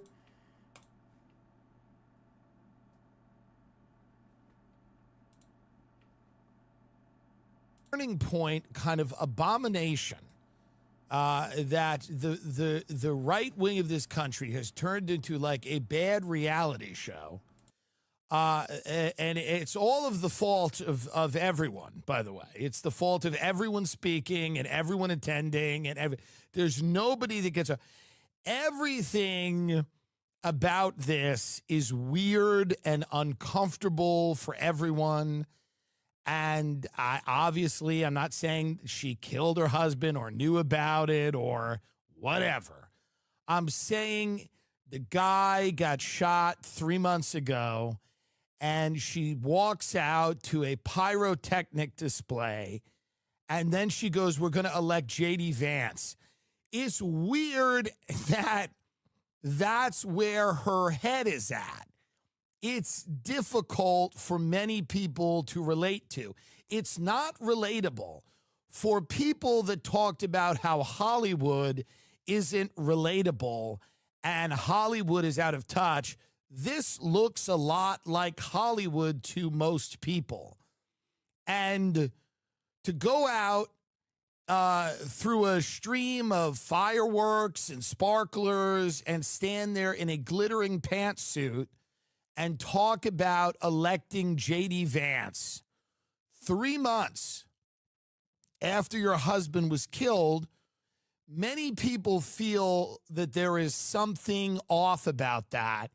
And we're starting to see that political people are the exact same thing as the Hollywood elites that they all love to dunk on.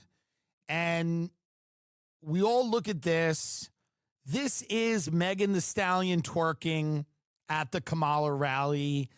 This is deeply unsettling to a lot of people. It feels like you're being played. You feel it. It seems off. You feel like this is a coordinated and choreographed spectacle so that you are played. They want your money. Yep. And that's when they really got mad at Candace when she was like, oh, stop giving money to TPUSA. That's when they're like, oh, bring her in for the meeting. Call her in. I'm not a huge fan of Candace Owens either. Like, I don't trust any of these people, but holy hell. InfoWars has completely shot itself in the foot. One of the weirdest things about this is this dude placing Charlie Kirk or whatever. This is one of Erica Kirk's old boyfriends. This weird, creepy dude with a pizza tattoo on the inside of his lip. Like, who the fuck gets... You know, I'm Italian. I do eat pizza, but I don't think I would ever be getting fucking pizza tattooed inside my lip. Like, what the fuck is wrong with these people? Is it really pizza he's eating, or is he referencing something else? You know, it's just absolutely sick, in my opinion. Very, very weird. Lance Twiggs isn't a real person, but it's really funny. Owen Benjamin nailing this one.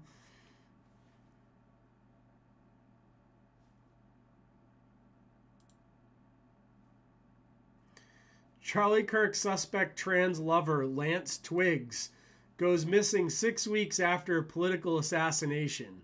Lance Twiggs. Lance Twiggs got his thing cut off.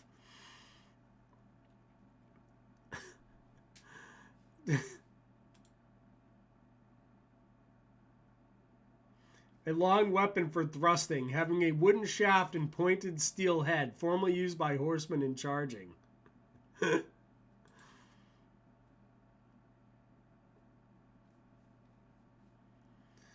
you go.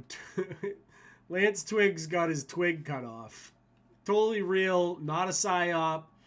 This is the name of the trans boyfriend, girlfriend, whatever the fuck it is, of the shooter.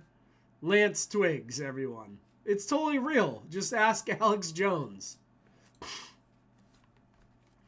Tim Pool is an absolute fucking clown. Here, back when Charlie Kirk was shot, he tweets this out, and he hasn't retracted it or anything. Source tells me Charlie is stable. Please God. Dude, did you see what happened to his neck? The small caliber round making an exit wound on the front of his neck there. I mean, obviously the guy wasn't going to fucking make it. And you see here, Eyal Jacoby. Oh, he's out there debunking Candace Owens. Tim Fool is. It's all so fake. These people are so fake, dude. He's got the oversized yarmulke on. This was Yee and Tim Pool back when Yee went on there. Definitely relevant here. Let's listen to what Yee has to say to Tim.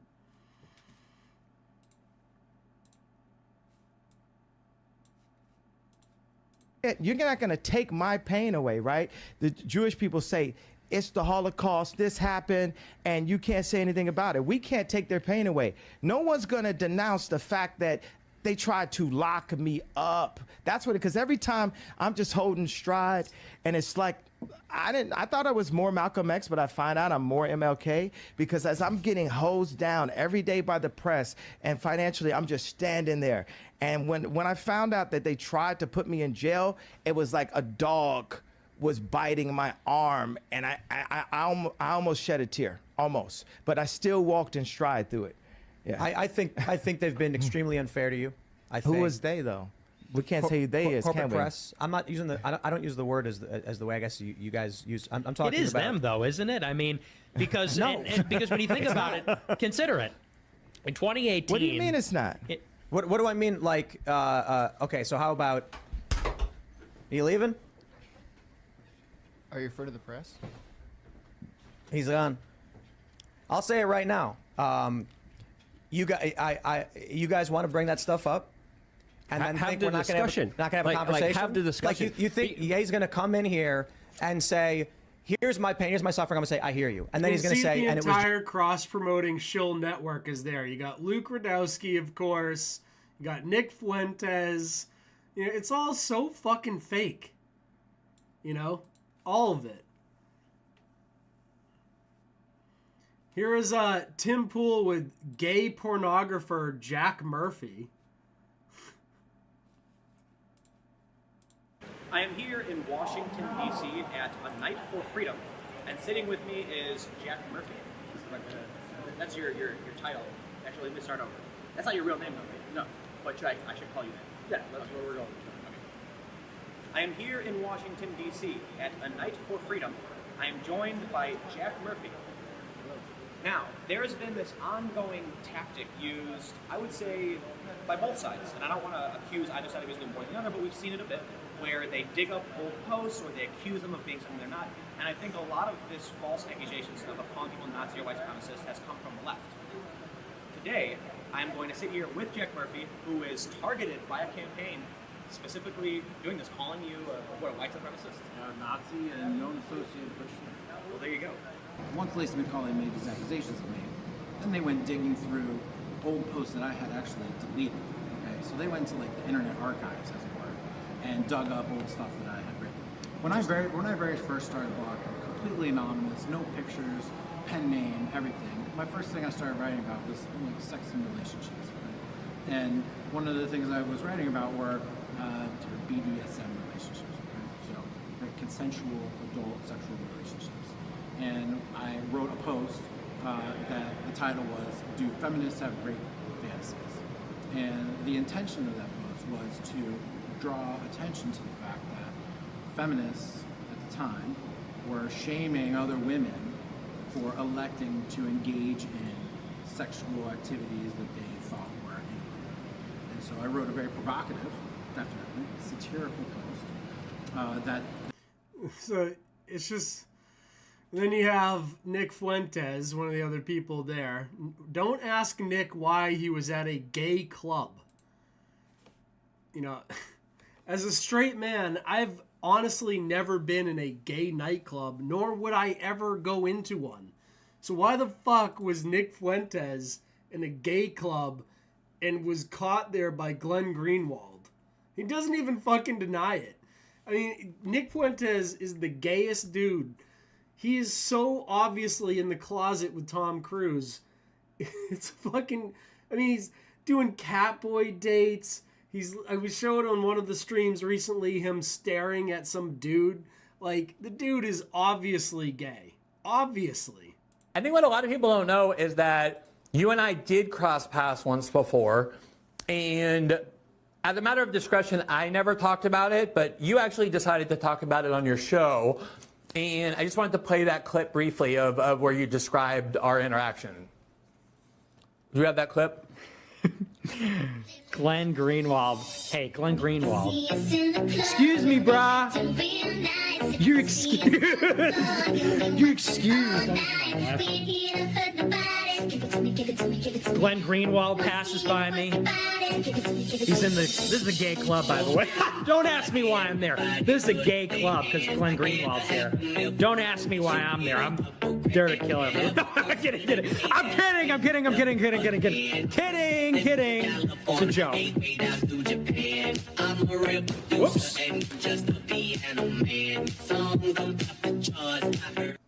So you did request several times, don't ask me why I was there. I've always deferred to that. Since you're a guest tonight, I'm going to continue that policy of not asking you why you were there. But let me start.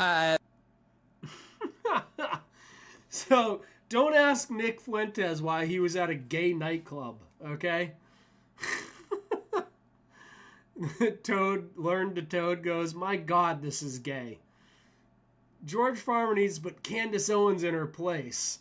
There you go.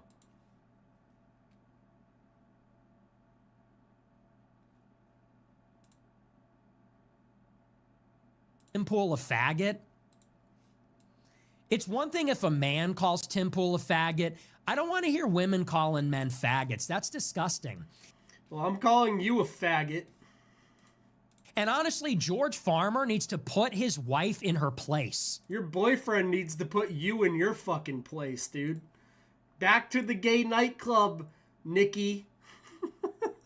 So pathetic. I can't believe people actually watch this guy who gets promoted on all types of, like, completely controlled opposition platforms like InfoWars and thinks this dude is America first and all this bullshit. Talk about a fucking shill. I've never seen a more obvious gay shill in my life. Nick Fuentes and lies. So this is a multi-agency, multilateral conspiracy involving French intelligence, Israeli intelligence, the FBI. You know, if Nick was based on the nuclear Dimona facility, the Dimona nuclear facility, he would actually remember how the French government and some people in South Africa and the Jewish mob in America, a whole bunch of other folks, all colluded to get Israel's nuclear facility up and running. It's not uncommon for a whole bunch of different nations and intelligence agencies and motherfuckers around the world to collude at for very high level political and state operations. Duh. What are you talking about, Nick? Like, I don't know exactly what happened. We're just trying to investigate the actual evidence, as opposed to shoveling the Fed slop narrative down people's throats and calling them names and saying they're dead to you and they're retarded if they ask any questions. You would make a great journalist, Nick.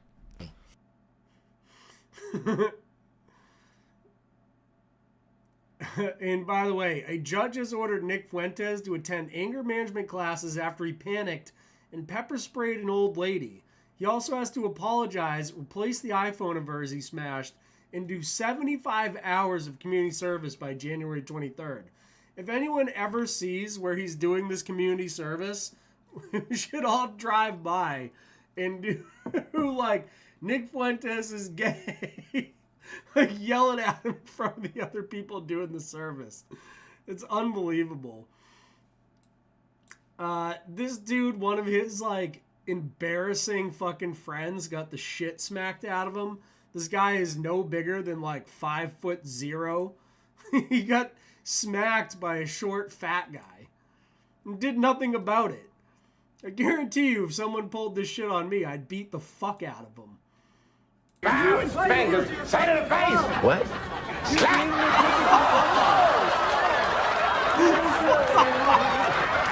This is one of Nick Fuentes' allies. Side of the face. What?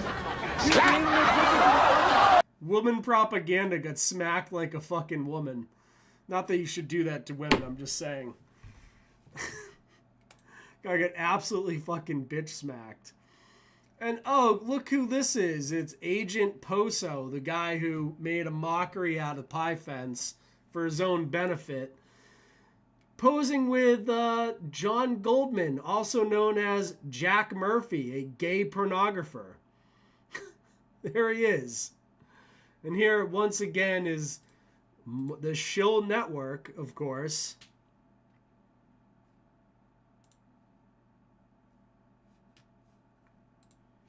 All these people here. You can see Jack Murphy. He's there with pedophile Ali Alexander.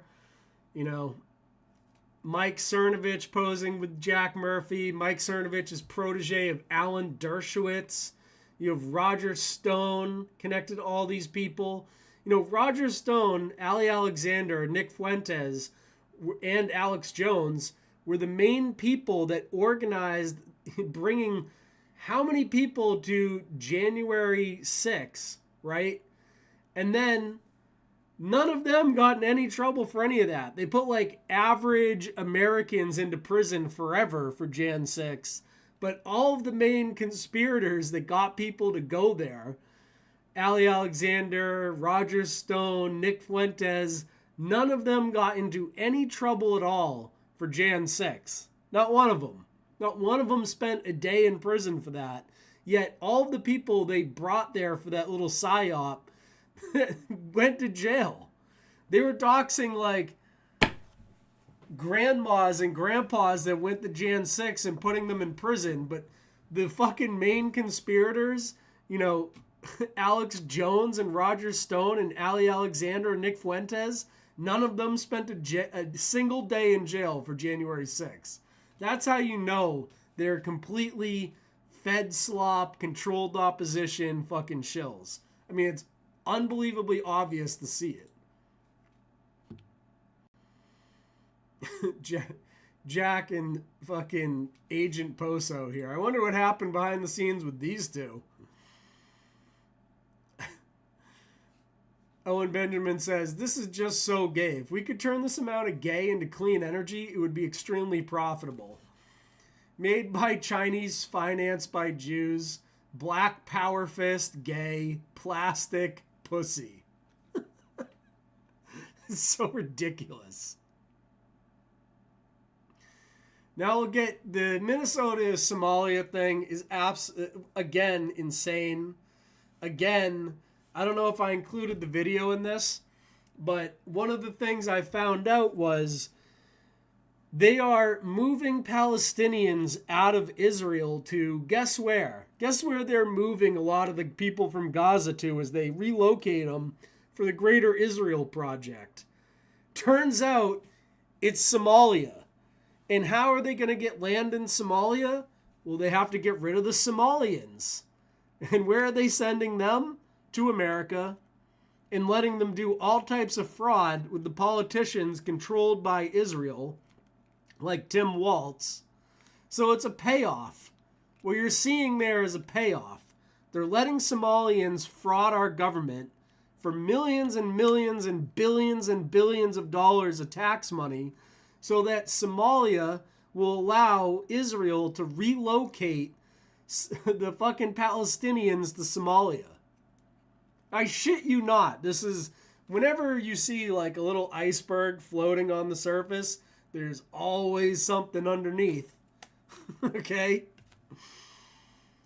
Here's the full 42 minutes of this guy's crew exposing this Minnesota fraud. I'm sure you've all seen this, but they go around.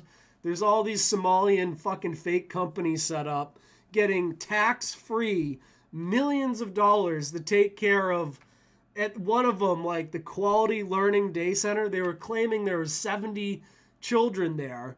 But CNN went and they were like, oh, they have kids coming in and out. Yeah, like 4. Like 4 kids or something. It's not 70. Okay, CNN, you fucking frauds. It's just, this is just unbelievable waste of American taxpayer money. And the worst part is we're paying these central banks interest on the debt that was created when they printed all this money to give away to these fucking Somalians. So we're getting like triple fucked on this. Nick Shirley doing great work exposing these people. He's forced out of one of these places. Get the fuck out of here, man. Get the fuck out of here. Out. Move. Get the fuck out of here. Resist. You cannot come in here. Resist. We don't care. We don't know where it is. Get out. That's not your job. You don't know that. Get out. Move.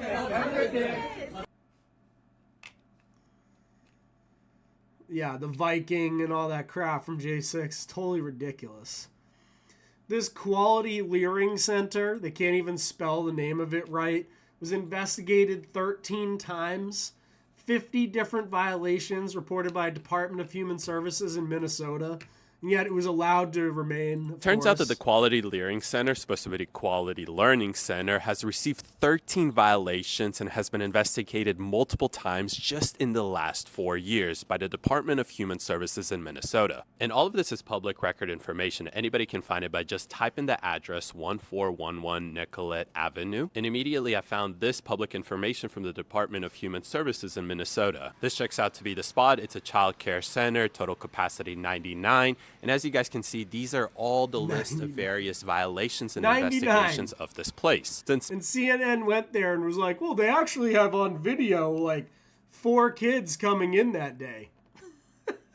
They're supposed to have 99 children in there. Thank God they don't. Quality Learning Center. Unbelievable.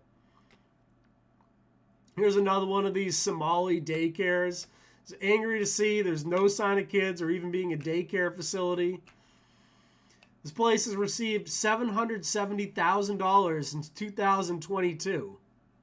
So we don't know what you're looking for, though. Okay, we're just checking up on them, You're a seeing different stranger. ones. You cannot come to my house. I can ring the doorbell and say hi. No, you cannot. Yeah, yes. You cannot. This is my property. Oh, I know. Call the police and say hi. Yeah. I have a kids. I don't know. I'm not sure if you're a criminal. If you're a child molester, you need to leave my door alone. Okay, Please. I'll leave. the kids' If you safety. ask me to leave, I'll leave. No. You guys You are don't wrong. want me to leave? Do you know you have to go through background check in order to come to somebody's house? No, you don't. Do you understand? You can knock on the You door. cannot walk. You cannot walk in Yes, you a can. child care. I can knock on the front door. No, you need to leave I right will now. leave. Thank Leave. you. Leave. You guys have a good Leave day. my property. We don't want our faces showed on social media, so I am recording you too. So Okay. if you do post on social If media, you do that, we have your information and we saw it already in the system.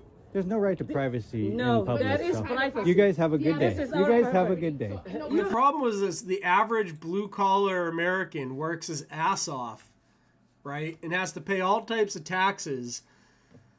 Why should they? Like, why should the average person work hard to make a living when there's people just frauding the government out of billions of dollars that aren't even Americans, that move to this country and fucking completely fraud our government? It makes the average person, they might be mad about it, whatever, but deep down, this is how you destroy societies.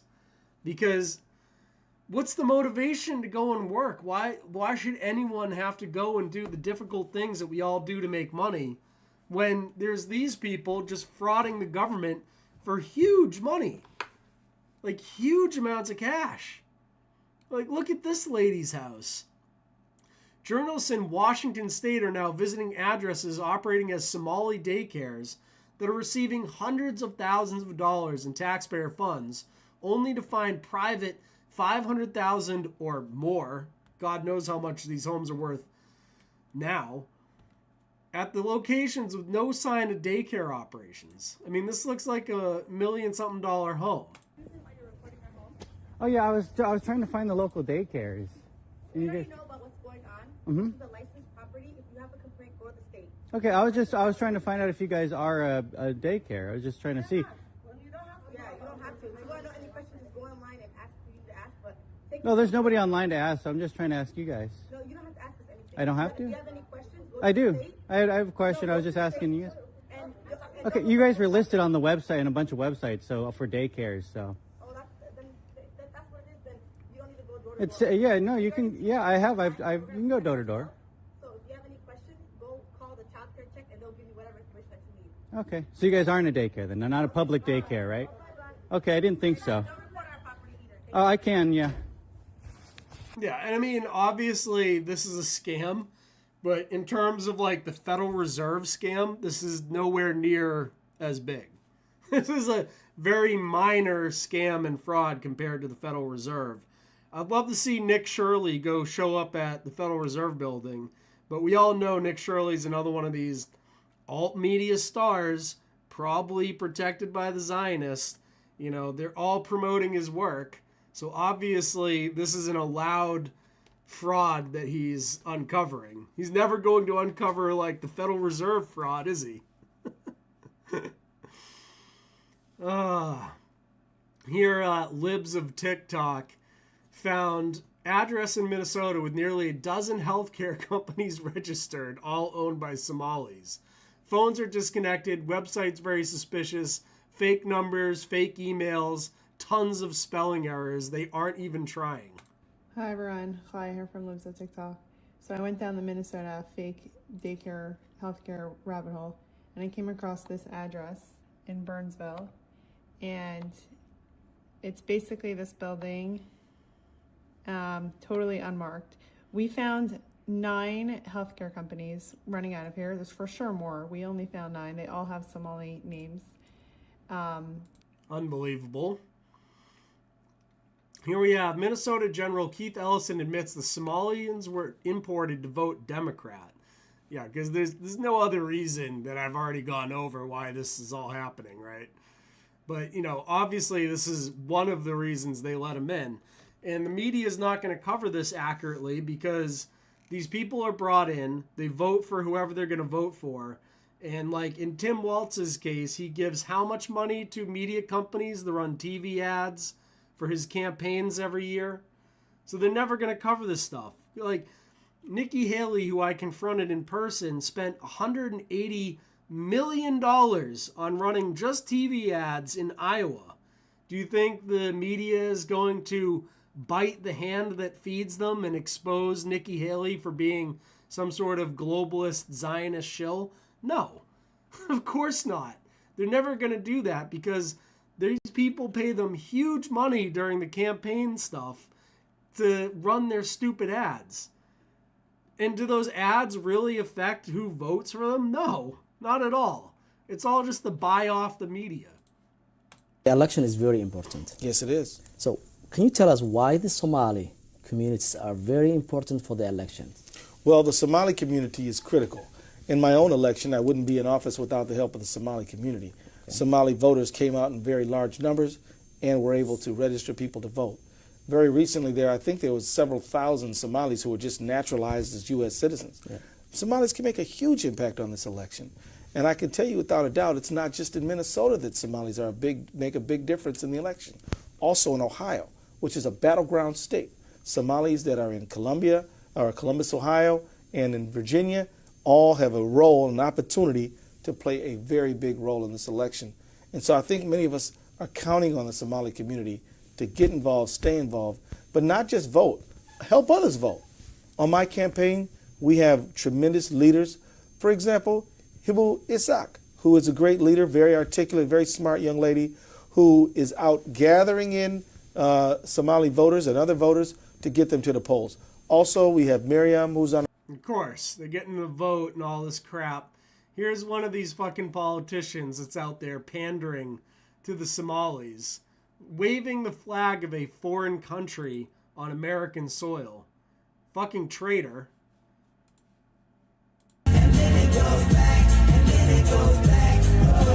Fucking traitor. That's not the American flag.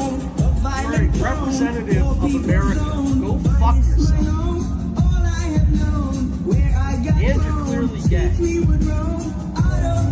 Not that there's anything wrong with that. When did we start trusting homosexuals to run the country? It can be bleak, accept no defeat, surrender, retreat. Fighting to eat, and we wondering when we'll be free. So we patiently wait for that fateful day. It's not far away, but for now we say,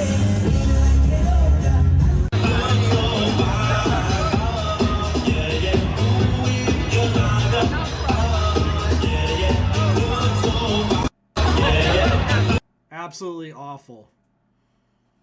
It's all a fugazi. You know what a fugazi is?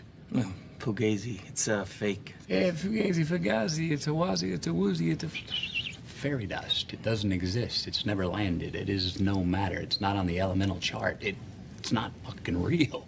Right? All right. Right. And this dude, one of them claimed that they had their daycare broken into and someone just happened to steal all of the records saying that they actually had children there. So they can't produce any records because their place was robbed from the inside out. This is a recreation of the movie Inside Job, obviously.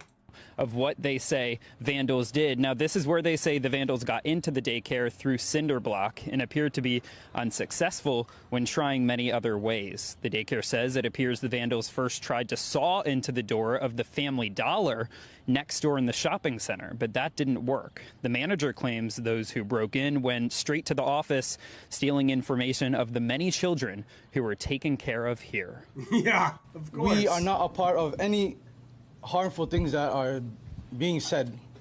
We have no problem with CCAP, and our licensing has been good, even the inspections. I want to say no intimidation is going to stop us from buying $2,200 sunglasses. When money is unearned, it's spent casually on things like $2,200 sunglasses, Chrome Hearts unisex eyeglasses, $2,400, $2,200, right? Your taxpayer money going to buy this guy these fucking things. And here, Brian Krasenstein, one of the Krasenstein twins, who I covered while I was not on this channel, of course, but this dude's owned all types of seedy fucking website domains and all other types of shit he's been involved in. And he wants to start a GoFundMe for these fucking Somalian daycare centers. It's unbelievable. so they can sue this Nick Shirley dude. Like, really? The Democrats are gonna fucking join the side of the Somalians frauding the government? Is that really a good choice? And here he is, Brian Krasenstein, with his quality Leering Center shirt for kids who can't read good. There he is. And here, down here, this dude and his brother, money maker group and Talk Gold owners accused of wire fraud. Brothers Edward and Brian Krasenstein own the Moneymaker Group and Talk Gold internet forums, easily the two largest publicly accessible Ponzi promotion platforms on the internet. Both Moneymaker Group and Talk Gold were pulled offline last month without explanation. Okay, I mean, these guys are absolute scammers themselves, so of course they love the Somalian scammers. And then here, just so happens, one of the people involved with this is a Karen Moratz, who is the outgoing executive director of Jewish Community Action, 26-year-old nonprofit organizing Minnesota's Jewish community for racial and economic justice. They're always involved somehow, aren't they? Here's your quality Leering playset, now available. From Starwave Toys, it's the Quality Leering Center playset. The place where kids can't read good, but the cash sure does. Whoa, empty desk. Load up the money counter and watch the grants roll in. Guard the door. Deploy the fully armed Somalian security figure. He's got the place on lock. Create daring government audits and massive defrauding action. Just Tim Waltz also directly involved. Sweet Angel Child Care, which receives $1.26 million in CCAP funding, their phone number goes directly to the office of Tim Waltz. It's not a good good thing for Timmy Waltz. So guys, this is absolutely mind-blowing. So I was watching the most recent video by Nick Shirley exposing these daycare centers. Now, they're going daycare to daycare, and the next one that they go to is called Sweet Angel Child Care. This is where they show up to. And this is the business right here. Sweet Angel Child Care in Minneapolis, Minnesota. Now, listen to where this phone number goes to when you call this child care center.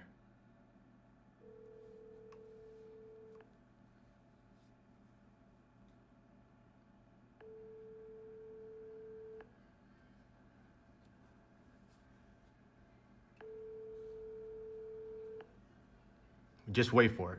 Thank you for contacting the Office of Governor Tim Walz and Lieutenant Governor Peggy Flanagan. Our office is located at 130 State Capitol at 75 Reverend. Oh my God. I'll do it again. Sweet Angel Child Care. It goes to Governor Tim Walz's office. Why is a child care? Well, clearly this guy is racist towards Somalians. Tim Waltz, his response to this is, oh, white people also commit crimes. Look, it's not law-abiding citizens. If that were the case, there's a lot of white men should be holding a lot of white men accountable for the crimes that they have committed.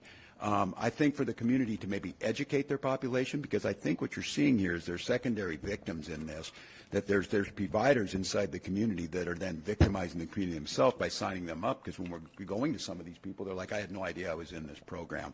So I think it's asking us then, you know, for every crime, which of course the majority being committed by white men, asking us to do more about that. I think it's crime in general. And I think the biggest thing on this is just making sure that we're educating the population and about how white men commit crimes. Okay, bud. Tim Waltz commits crimes against his own people during COVID. I don't know if you remember this, but Tim Waltz had the authorities go around and shoot paintballs at people that were standing on their own porch. No, there's more.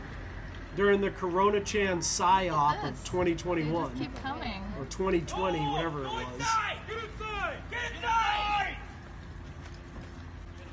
Just get inside. Get inside! Get your house down! You with paintballs. Because that'll stop the virus. Go inside now! Get in the house!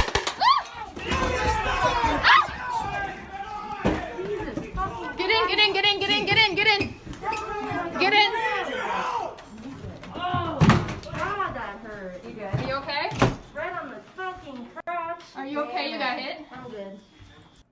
Absolutely ridiculous. These guys are changing the Minnesota flag, another sign that they're traitors. Okay, here was the old flag. Here's the new one. Just changing our symbols right into our face. Tim Walz is also directly connected to the Satanic Temple. Tim Walz, recognized and honored by the Democratic Coalition of Satan Worshippers, and was given a plaque that sits in the Minnesota State Capitol.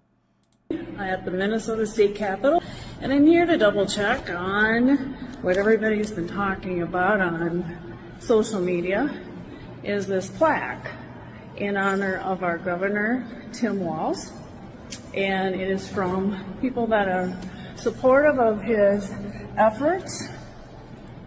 And there it is, right here in the East Hall, lower level.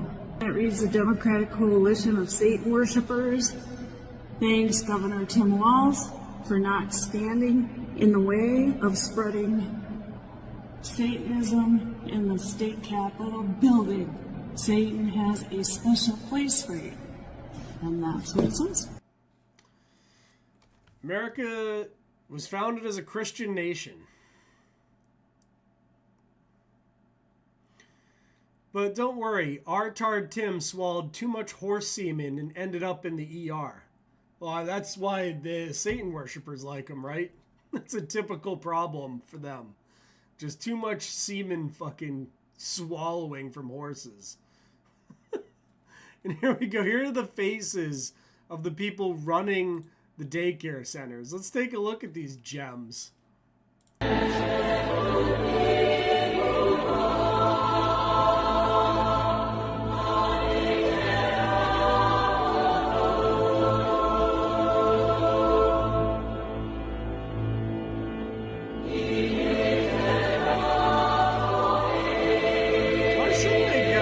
Government money. Why shouldn't these guys run daycares? They don't look like fucking aliens.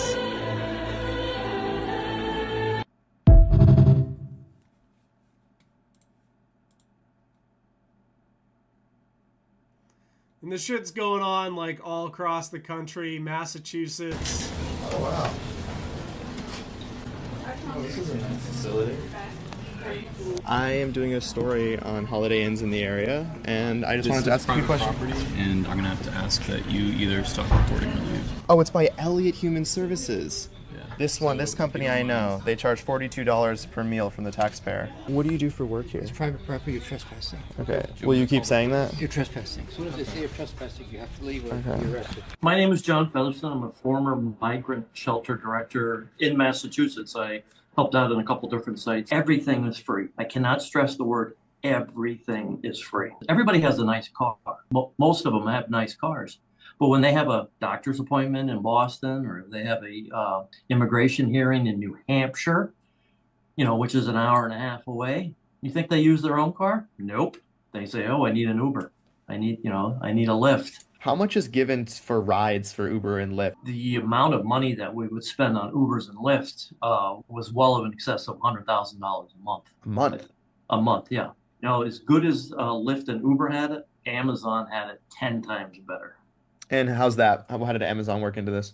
Every day I would order tens of thousands of dollars worth of product from Amazon every single day, 7 days a week. There you go. So the big corporations are benefiting from this as well. Breaking. Following the exposure of millions of fraud in Somali-run care centers in Minnesota, similar concerns are now surfacing in Washington State, where 539 of the 5,000 licensed care centers are Somali-run, many lacking a physical address. How do you run a daycare center without a physical address? I mean, it's unbelievable. There you go. They're running all these things.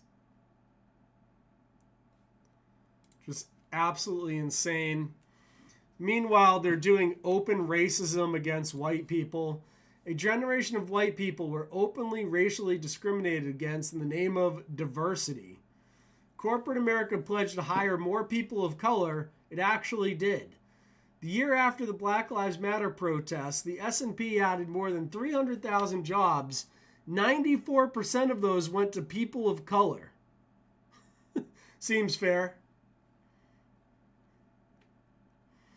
But hey, it's truly remarkable. Thousands of dollars worth of ski gear just parked outside like that and nothing gets stolen. I wonder why.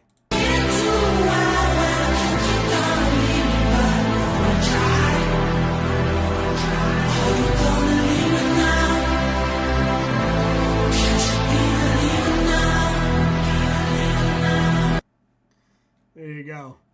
I wonder why that is. Anyone have any idea why ski resorts, you can leave your extremely expensive ski gear outside and it never goes missing? What do you not see at ski resorts? There's no, Hyperborea. People leave expensive ski gear lying around unattended and nobody steals it. Like, seriously. That's like thousands and thousands of dollars worth of ski gear right there. And it's just left outside. No one ever takes it.